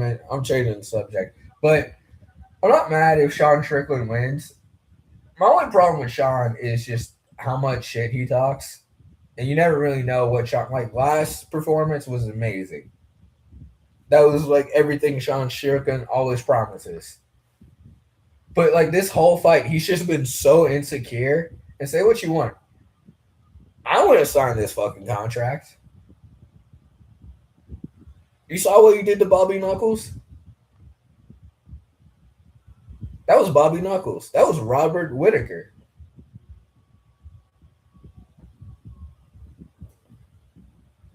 I know these two countries don't get along, but New Zealand and Australia,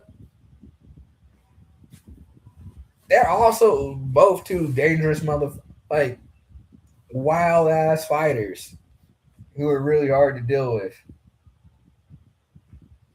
And he just and he's one of the wildest.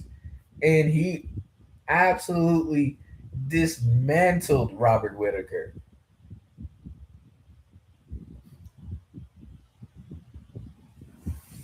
Ugh.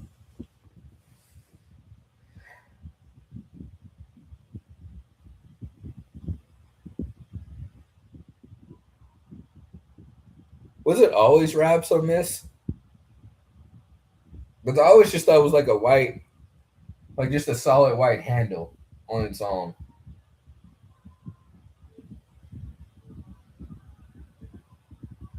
Truth be told, I was too poor to even look at the sword. I like the energy Chimaev's just running out. That has to be scary. Like he's running towards you, and you know he's not gonna jump you.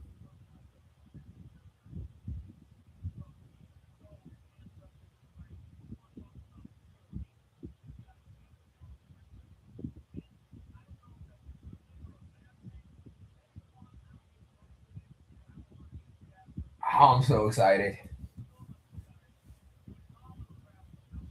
This was worth staying up for. There's definitely been cards like when you just watch the like back when I had ESPN, back when I had like semi baller money. That shit was cool, but it also sucked because you only got like regular fights. And you got like some cool cards, don't get me wrong. They could have easily been like numbered events if there was a belt on the line. And some of those fights, like some of those fighters, like could have easily been champion on any given day. But ESPN sucked. You always got like the Spanish version. I don't speak Espanol, so you know, fuck that. Uh, or Portuguese. It took forever to load up. Only thing I guess I liked about that more is like you could watch it. I could watch it on my phone. I would just go to this bar and grill that kind of sucked ass in town that's no longer around. Order at the time they were doing 12 wings. Order 6 steroid wings. New Jersey. Jersey. Watch two heavyweights swing at each other wild. Watch them go to sleep. Oh, dude, they have security still. I don't blame them. All right. Possibly last. Well, no, the main event gets the samurai sword pull, the sword pull at the very beginning and end of any fight card, no matter what it is. So I guess like wrestling, beginning and end of the event.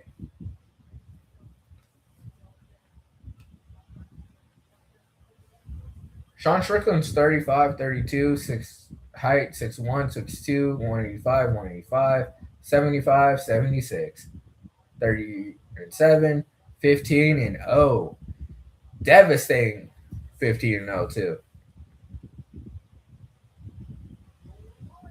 Gentlemen, let's get ready to rump. Oh, wrong guy. Wrong brother.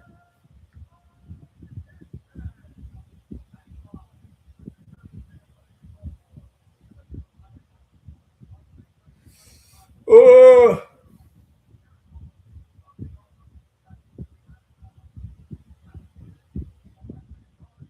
Herb Dean, my favorite referee.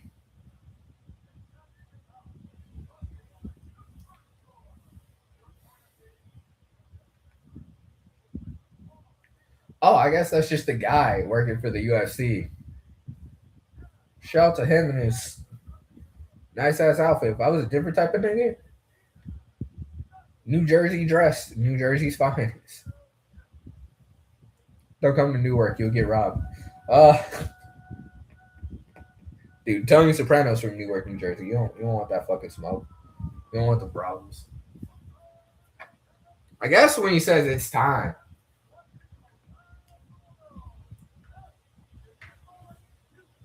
Nah, it's stupid. I don't have a big fuck. It's like I'm cracking a really shitty champagne bottle.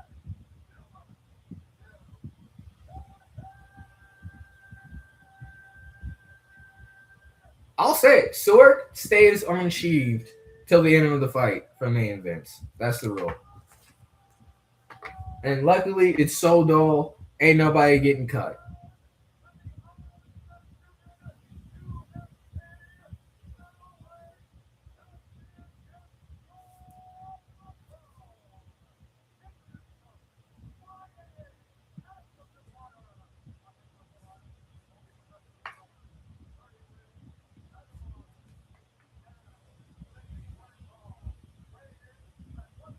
Any moment now.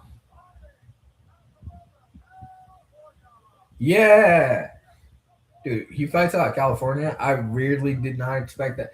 Honestly, it makes sense. Every white dude from California is either a long haired hippie or like a borderline skinhead who's one good tan from looking Mexican.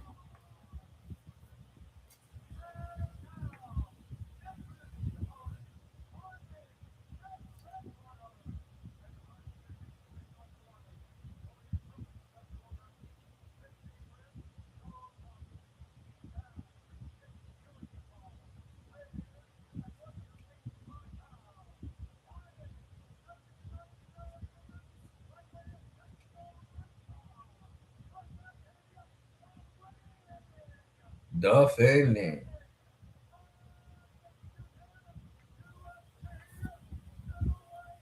champion of the world.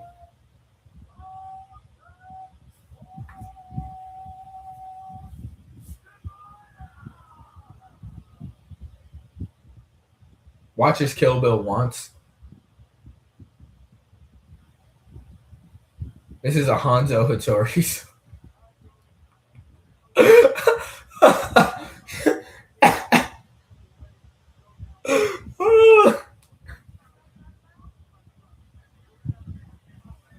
Oh, a bomb fist.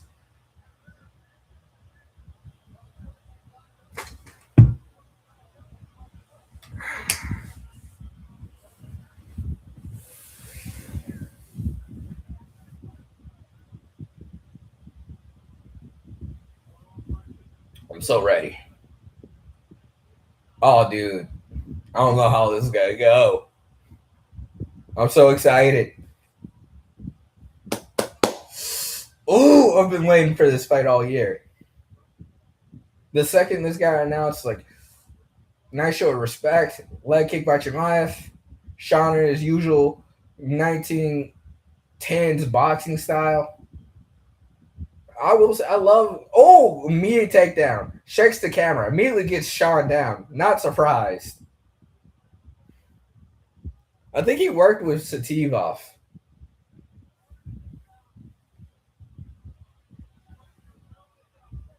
Immediately gets. Just has to get past the leg. Yeah, Bo Nickel might be tripping, bro. I would like to see them wrestle, but yeah, you can feel the weight Chimaev has on Sean. Just ragdolling. Absolutely ragdolling him. Leg in, effortlessly switching to the other leg to like block, gets the rear naked. Dude, it looks like every Instagram video I saw of Chimaev 4 years ago. He's crossing his legs. He's crossing his legs. That shot could go for like maybe. He's thigh kicking him. He uncrossed his leg. Oh shit.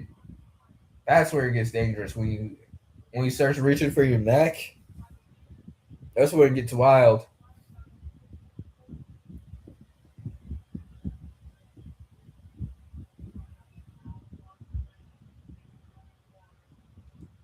Completely holding him down on the ground effectively. Sean just looking, a little high, but like I've learned one thing: if you get really good at being high, it's not that big of a problem. Immediately collapses him, gets a body triangle. But he has to be careful. Chimaev has to be careful when crossing his legs because all it takes is, and physics is physics, mechanics is mechanics, no matter how good you are. He has to be very careful about that. Immediately hooks the leg, moves him off the cage. Sean is doing a good job of defending and keeping his hands. Still crossing his legs.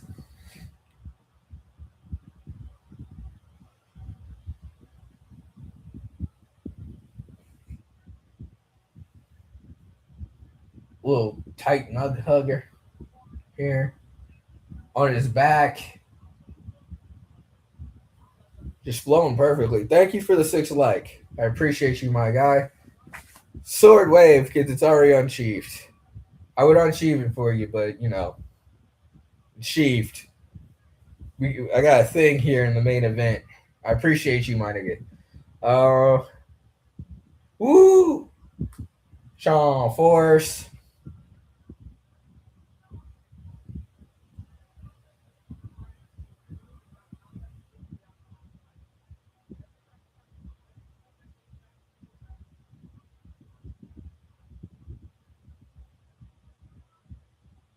Really controlling the fuck out of Sean right now.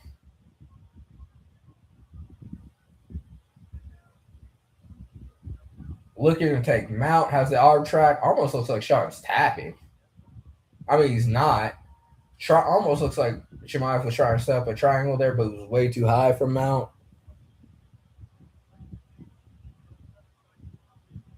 Has the arm track. Big mat return. Looks like when you first got in the UFC, he was talking to Dana.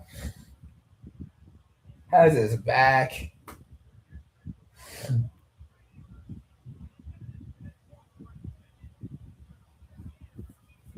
Has his face.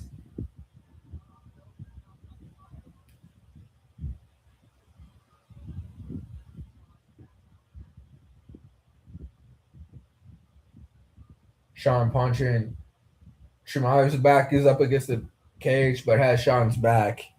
It's not an advantage. Oh, that might be it. That might be it. It's right on his chin, though. We might have a Robert Whittaker situation. Oh, no, not quite. Sean's doing a very good job of keeping his chin down.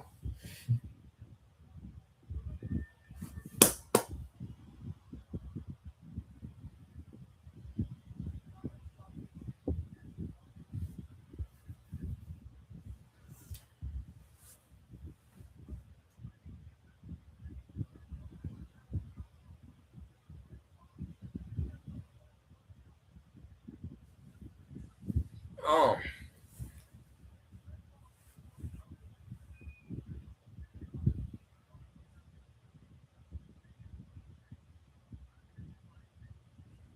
Kind of wish it was up a little bit so I could hear Sean's coach, but I'm not trying to get that copyright claim. You don't know how the UFC's playing.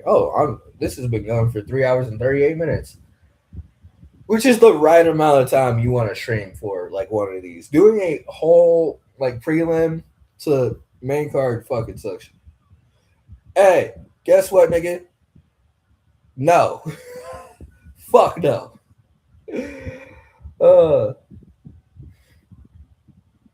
Nigga, you don't got $11.99, not to shame you, but nigga, this ain't pay per view. It's $11.99. I'm broke as fuck. I'm streaming on YouTube. This is not good financial. This is not what you do when you financially stable.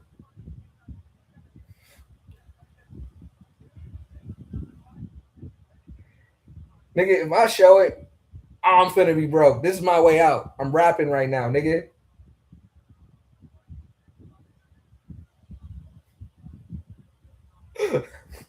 But yeah, no, I'm not showing the screen, bro.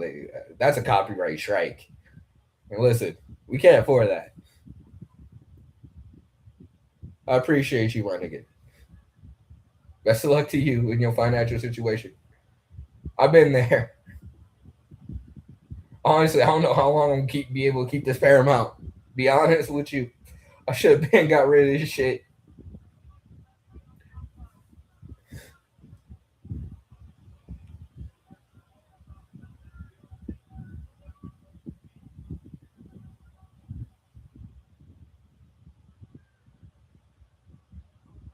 Now we're on the feet.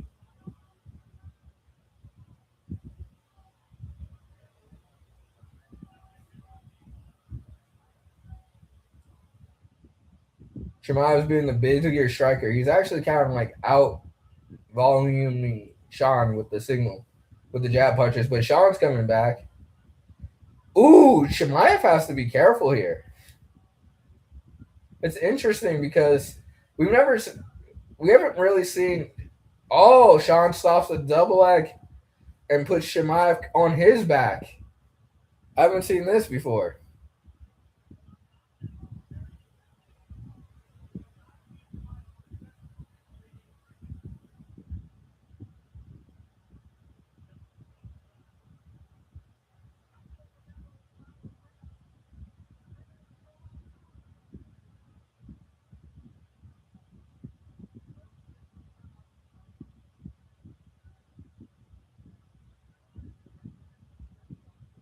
Open guard. Yeah, I haven't seen Shemaev in this position. He might wear himself out.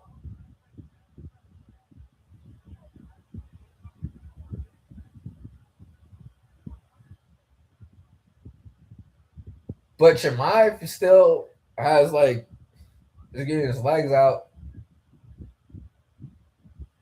Who knows? Sean might pull this off. You can't count Sean out. I didn't think he was going to beat Adesanya. But Shemaev, I don't like how he's just standing on those doubles. Goes straight up. Wouldn't expect this from Shemaev.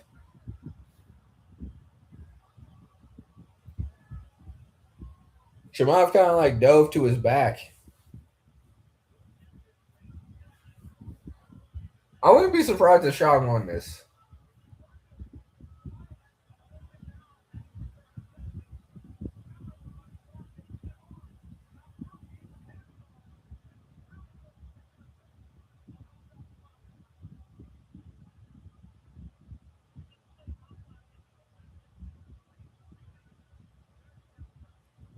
Know who Sean Strickland reminds me of? He's like the white. What's his? James Toney. He's like white James Toney.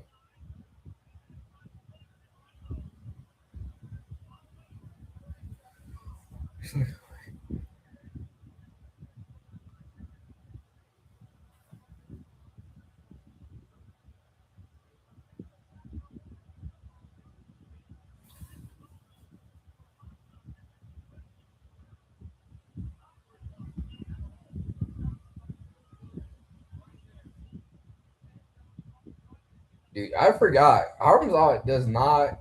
I don't know. I've never seen this from Hamzat. I wonder if the weight cut. The weight cut must have really taken it out of him.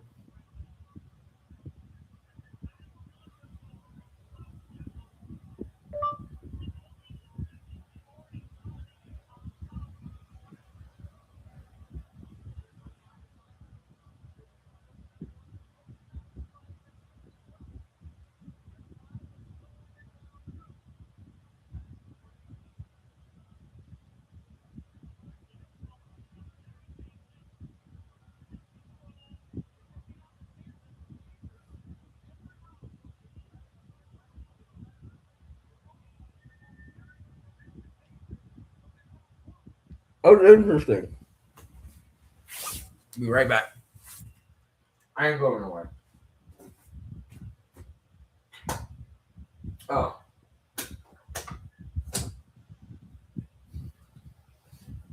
They just keep calling me Unc. Honestly, I'm up there. I really am at this point, Unc.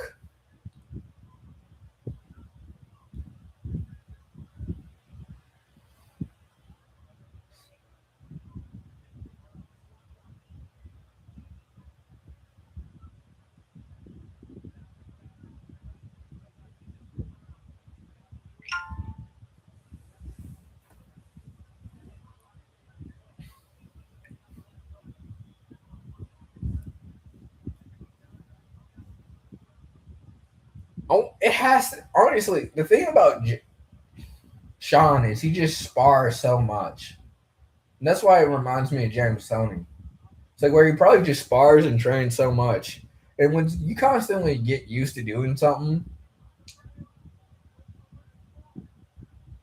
that was a beautiful sprawl, like how he cut the corner. And Kamzat was really extending on that.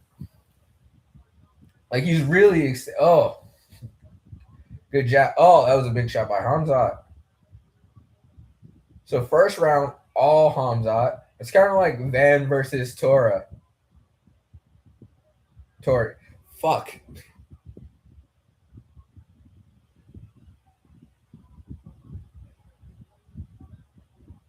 Toru. Tora. Fuck. I don't know. Let it go. Ooh, these are some nice kicks from Kamzat. Got a second win.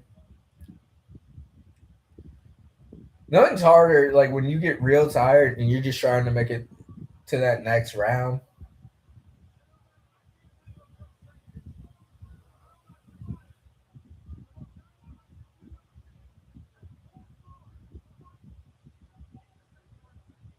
Body kick.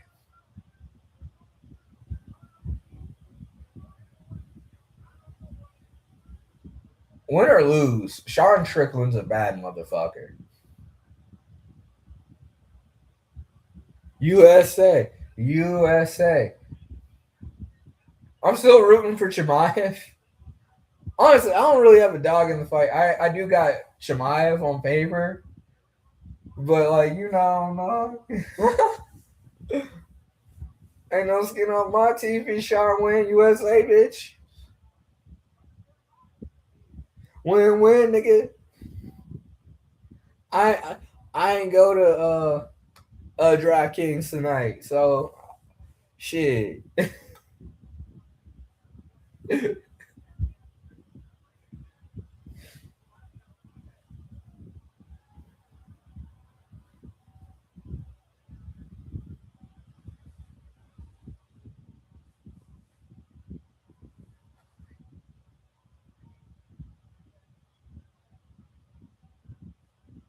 Good straights.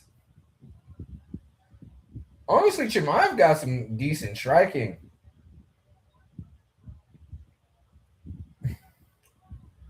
Like he's honestly got Sean on the back foot and causing Sean not to be as busy as he usually is. Both of them are like weirdly canceling each other out. Like this is a good back and forth. Not that. Ooh, that was a good punch by Sean. I like how like Chimaev is kind of shielding up every time he throws something. He blocks while he throws. He blocks while he throws. He kicks. He blocks.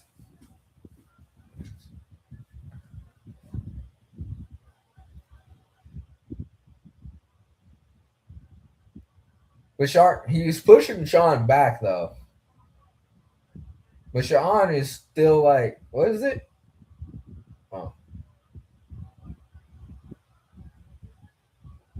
stiff jabs by Strickland. But Chimaev's still backing him down though.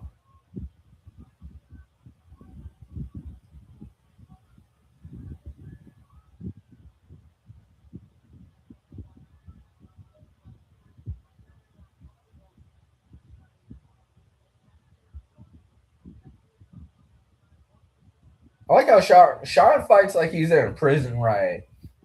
Just sticking and moving. Just sticking and moving.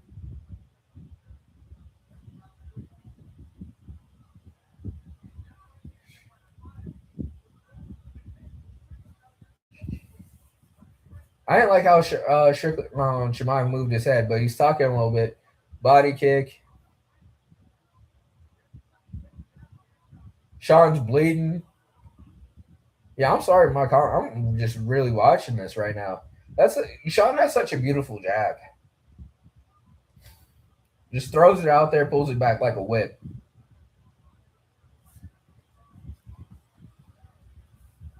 And this is what I mean when I was talking about like strikers versus grapplers. Sean has good grappling, and that was used to be my knock on Sean. It was like he had like MMA grappling, but he has such good.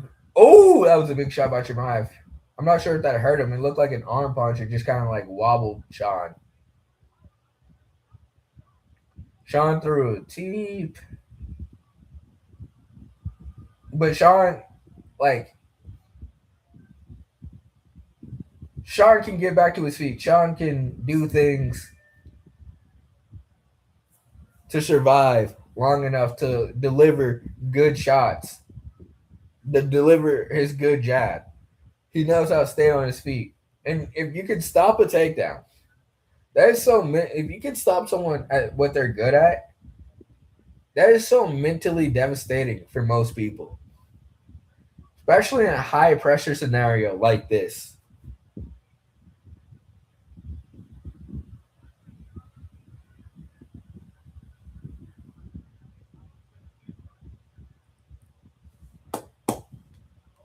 This is a good fight.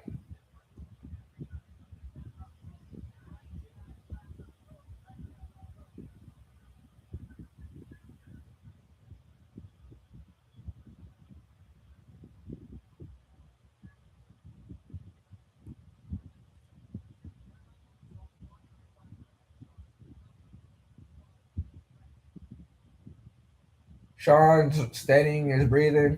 I don't know what Jemima just said. Looking at someone, talking, looking. They fist bump.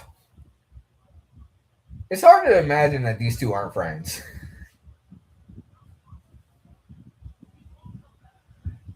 Good jab. Both of these two have really, really good jabs.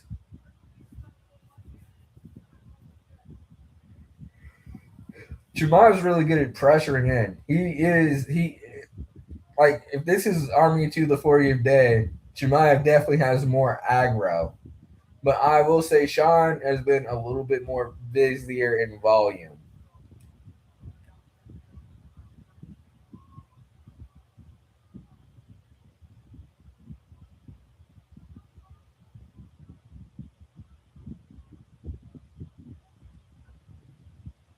Good leg kick, good body shot by Chimaev. Nice shot again to the body by Chimaev and head. Sean still on the back foot. That was a really good shot by Chimaev.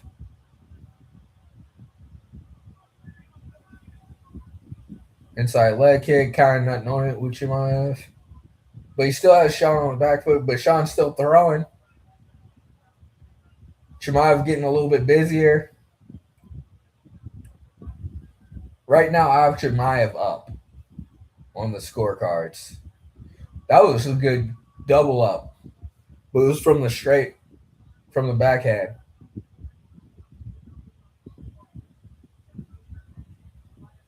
I don't want to gamble. Please, fuck up. I have nothing to gamble with. I just bought this Hanzo Hattori sword. I'm flat broke. Good body kick.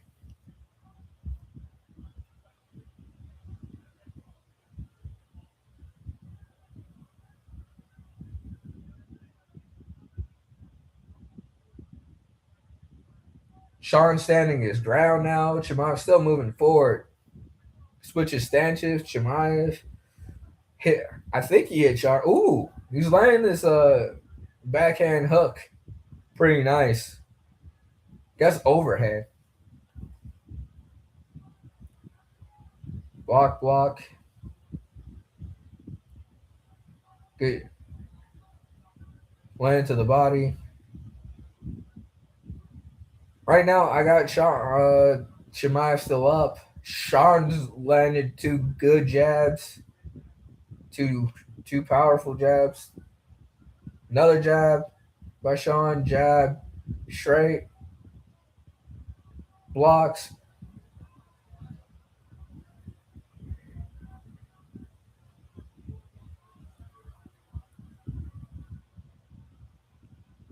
Hook landed by Sean. Straight landed by Chimaev.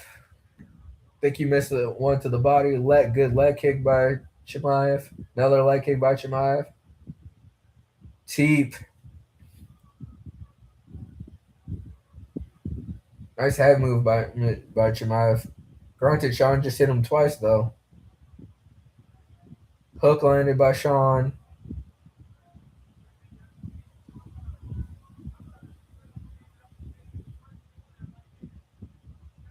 Another jab landed by Sean. Other thing too, this is really teaching me like where people throw from and what it looks like. Because honestly, back in like up until recently, I would have just thought all of these were like straights. Some of these. Good. Oh, ooh, that was a nice one by Chimaev. Nice hook. Shoots a double, gets the takedown immediately. Honestly, if I was Chimaev, I would look for mount.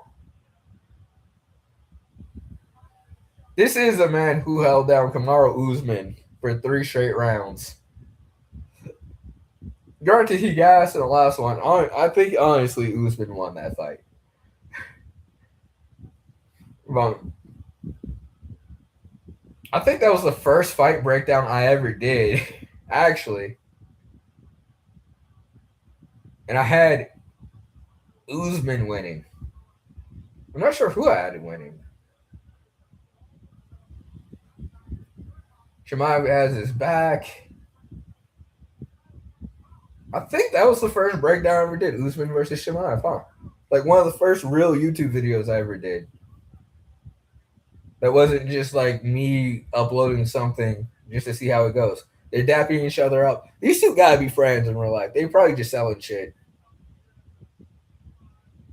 There's definitely a mutual respect here. Like since they got to the cage, I get it. The competitiveness. Like I fucking hate whoever I'm going up against until I'm there. Well, like I'm cool up until 15 minutes before, and I hate everything about you.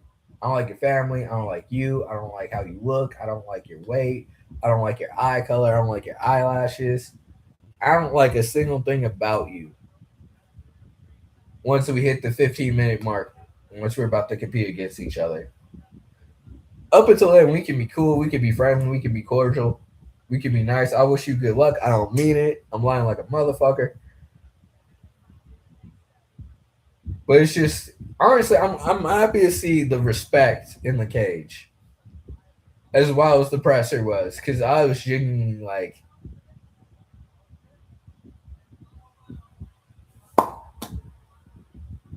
they dap each other up. Honestly, these are just two dudes who love the fight. Trading shots. Chimaev immediately shoots a takedown. Sean grabs a middle little headlock, runs to the cage. I mean, crawls, as he should, is what I would tell him to do. And I don't mean that, like, I mean, he's trying to get up immediately, which is exactly what you should be trying to do in that situation. I wish YouTube would tell me how many people dislike my video. That would also be nice to know. Because you gotta know, like, there's definitely people, I would dislike this shit, some of it. That was random, but it's like sometimes I like how the number count went down as soon as I said that shit. But no, I'm like, I want to know how many people actually dislike it. Give me some of the negative feedback, goddamn.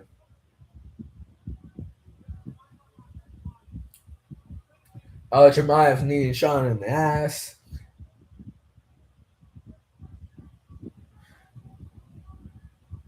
Sean hit him with a knee to the body. Chimaev hits him with 2 uppercuts to the body on the break. Jab Chimaev.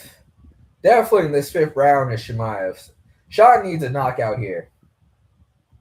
Like, Sean has to go for it.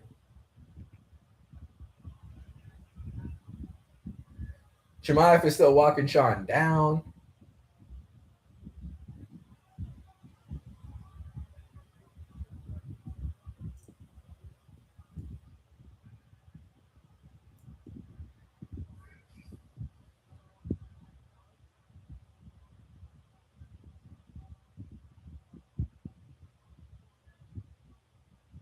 Good jab by Chimaev. That's knocked his head back.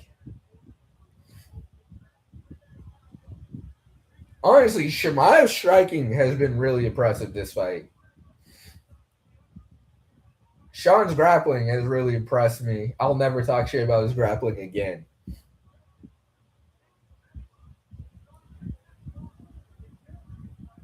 We got 2 minutes and 40 seconds to go left.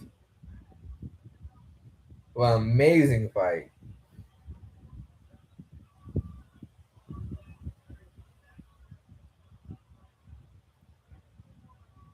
It was a good card. I'm sleepy.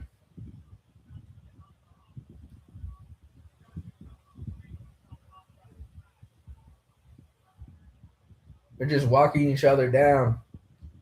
Sean's just a little out of range, pulled it back. I think Sean's a little tired here. He don't got much left. I don't know. I'm keep having flashbacks to talking trucks and shit in my childhood. That was like my favorite toy as a kid. Great fight though. Just I don't know. I'm just thinking about my granddad's house. Good jab. Good back and forth. Good everything. Like Chinese food. I'm enthralled. Teed by Sean.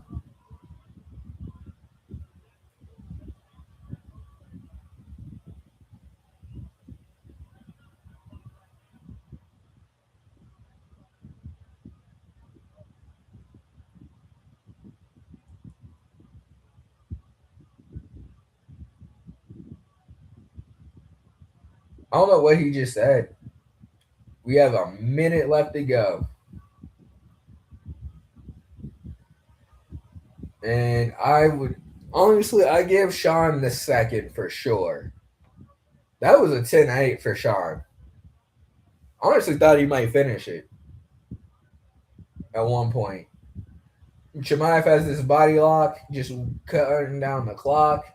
Maybe Sean can get the Hail Mary. They dap each other up.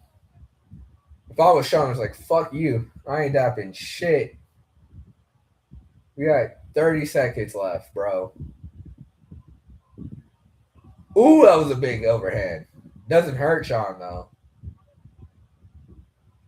The words of Stephen Quattro. Not Stephen Quattro. They're going to have a headache, and we're having one of the great fights to talk about.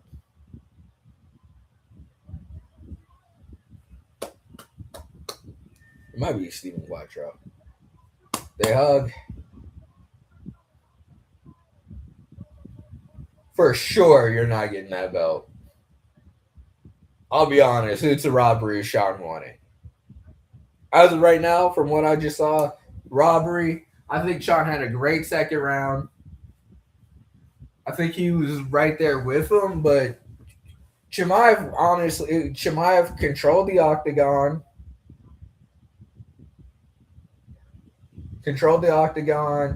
Had honestly the harder shots throughout. That first round was just as dominant as Sean's second. Took him down multiple times, like almost at will.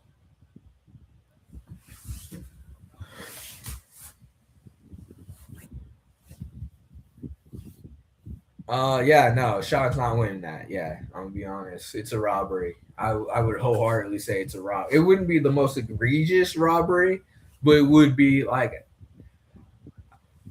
I wouldn't take it to the commission or nothing, but Sean didn't win that shit. Personally, in my opinion, this humble YouTube broadcaster opinion, which I guess it don't really get no more humble than that shit.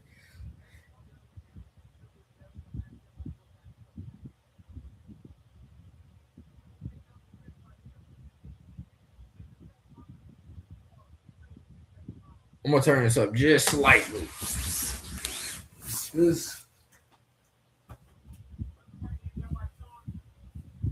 So I can hear it. But no, this is an amazing fight. Nobody should be disappointed in their performance. This is like he made Chimaev pull guard twice.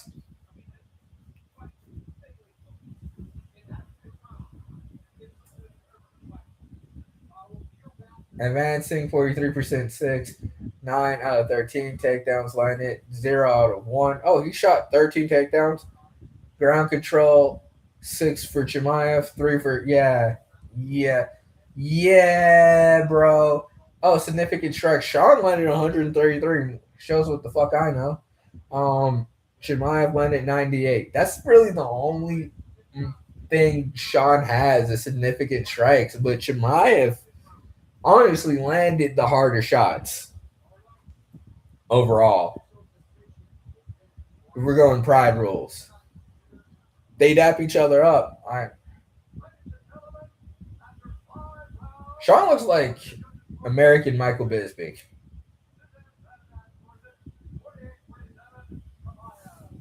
Like when okay.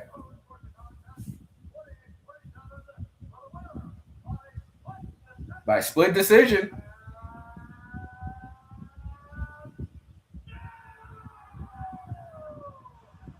Sean won it.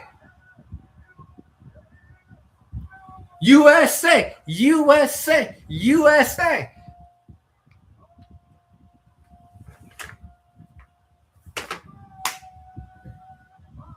All respect.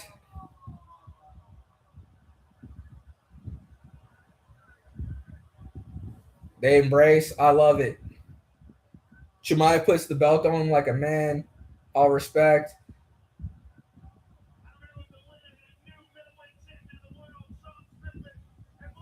Mm.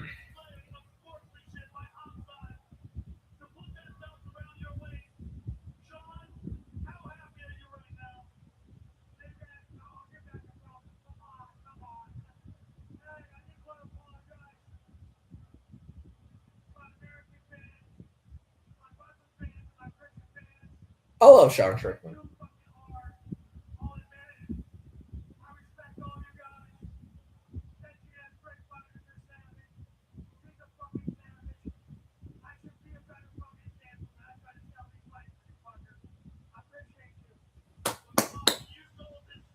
They sold the fuck out of this fight.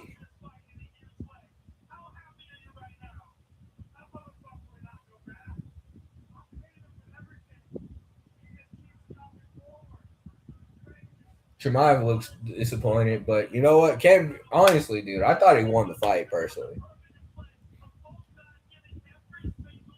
Like, I'm happy to see the belt around Sean again.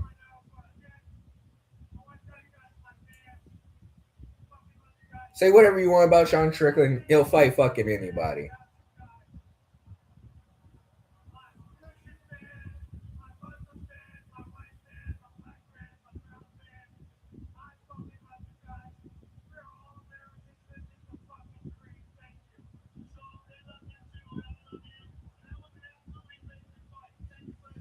It was beautiful.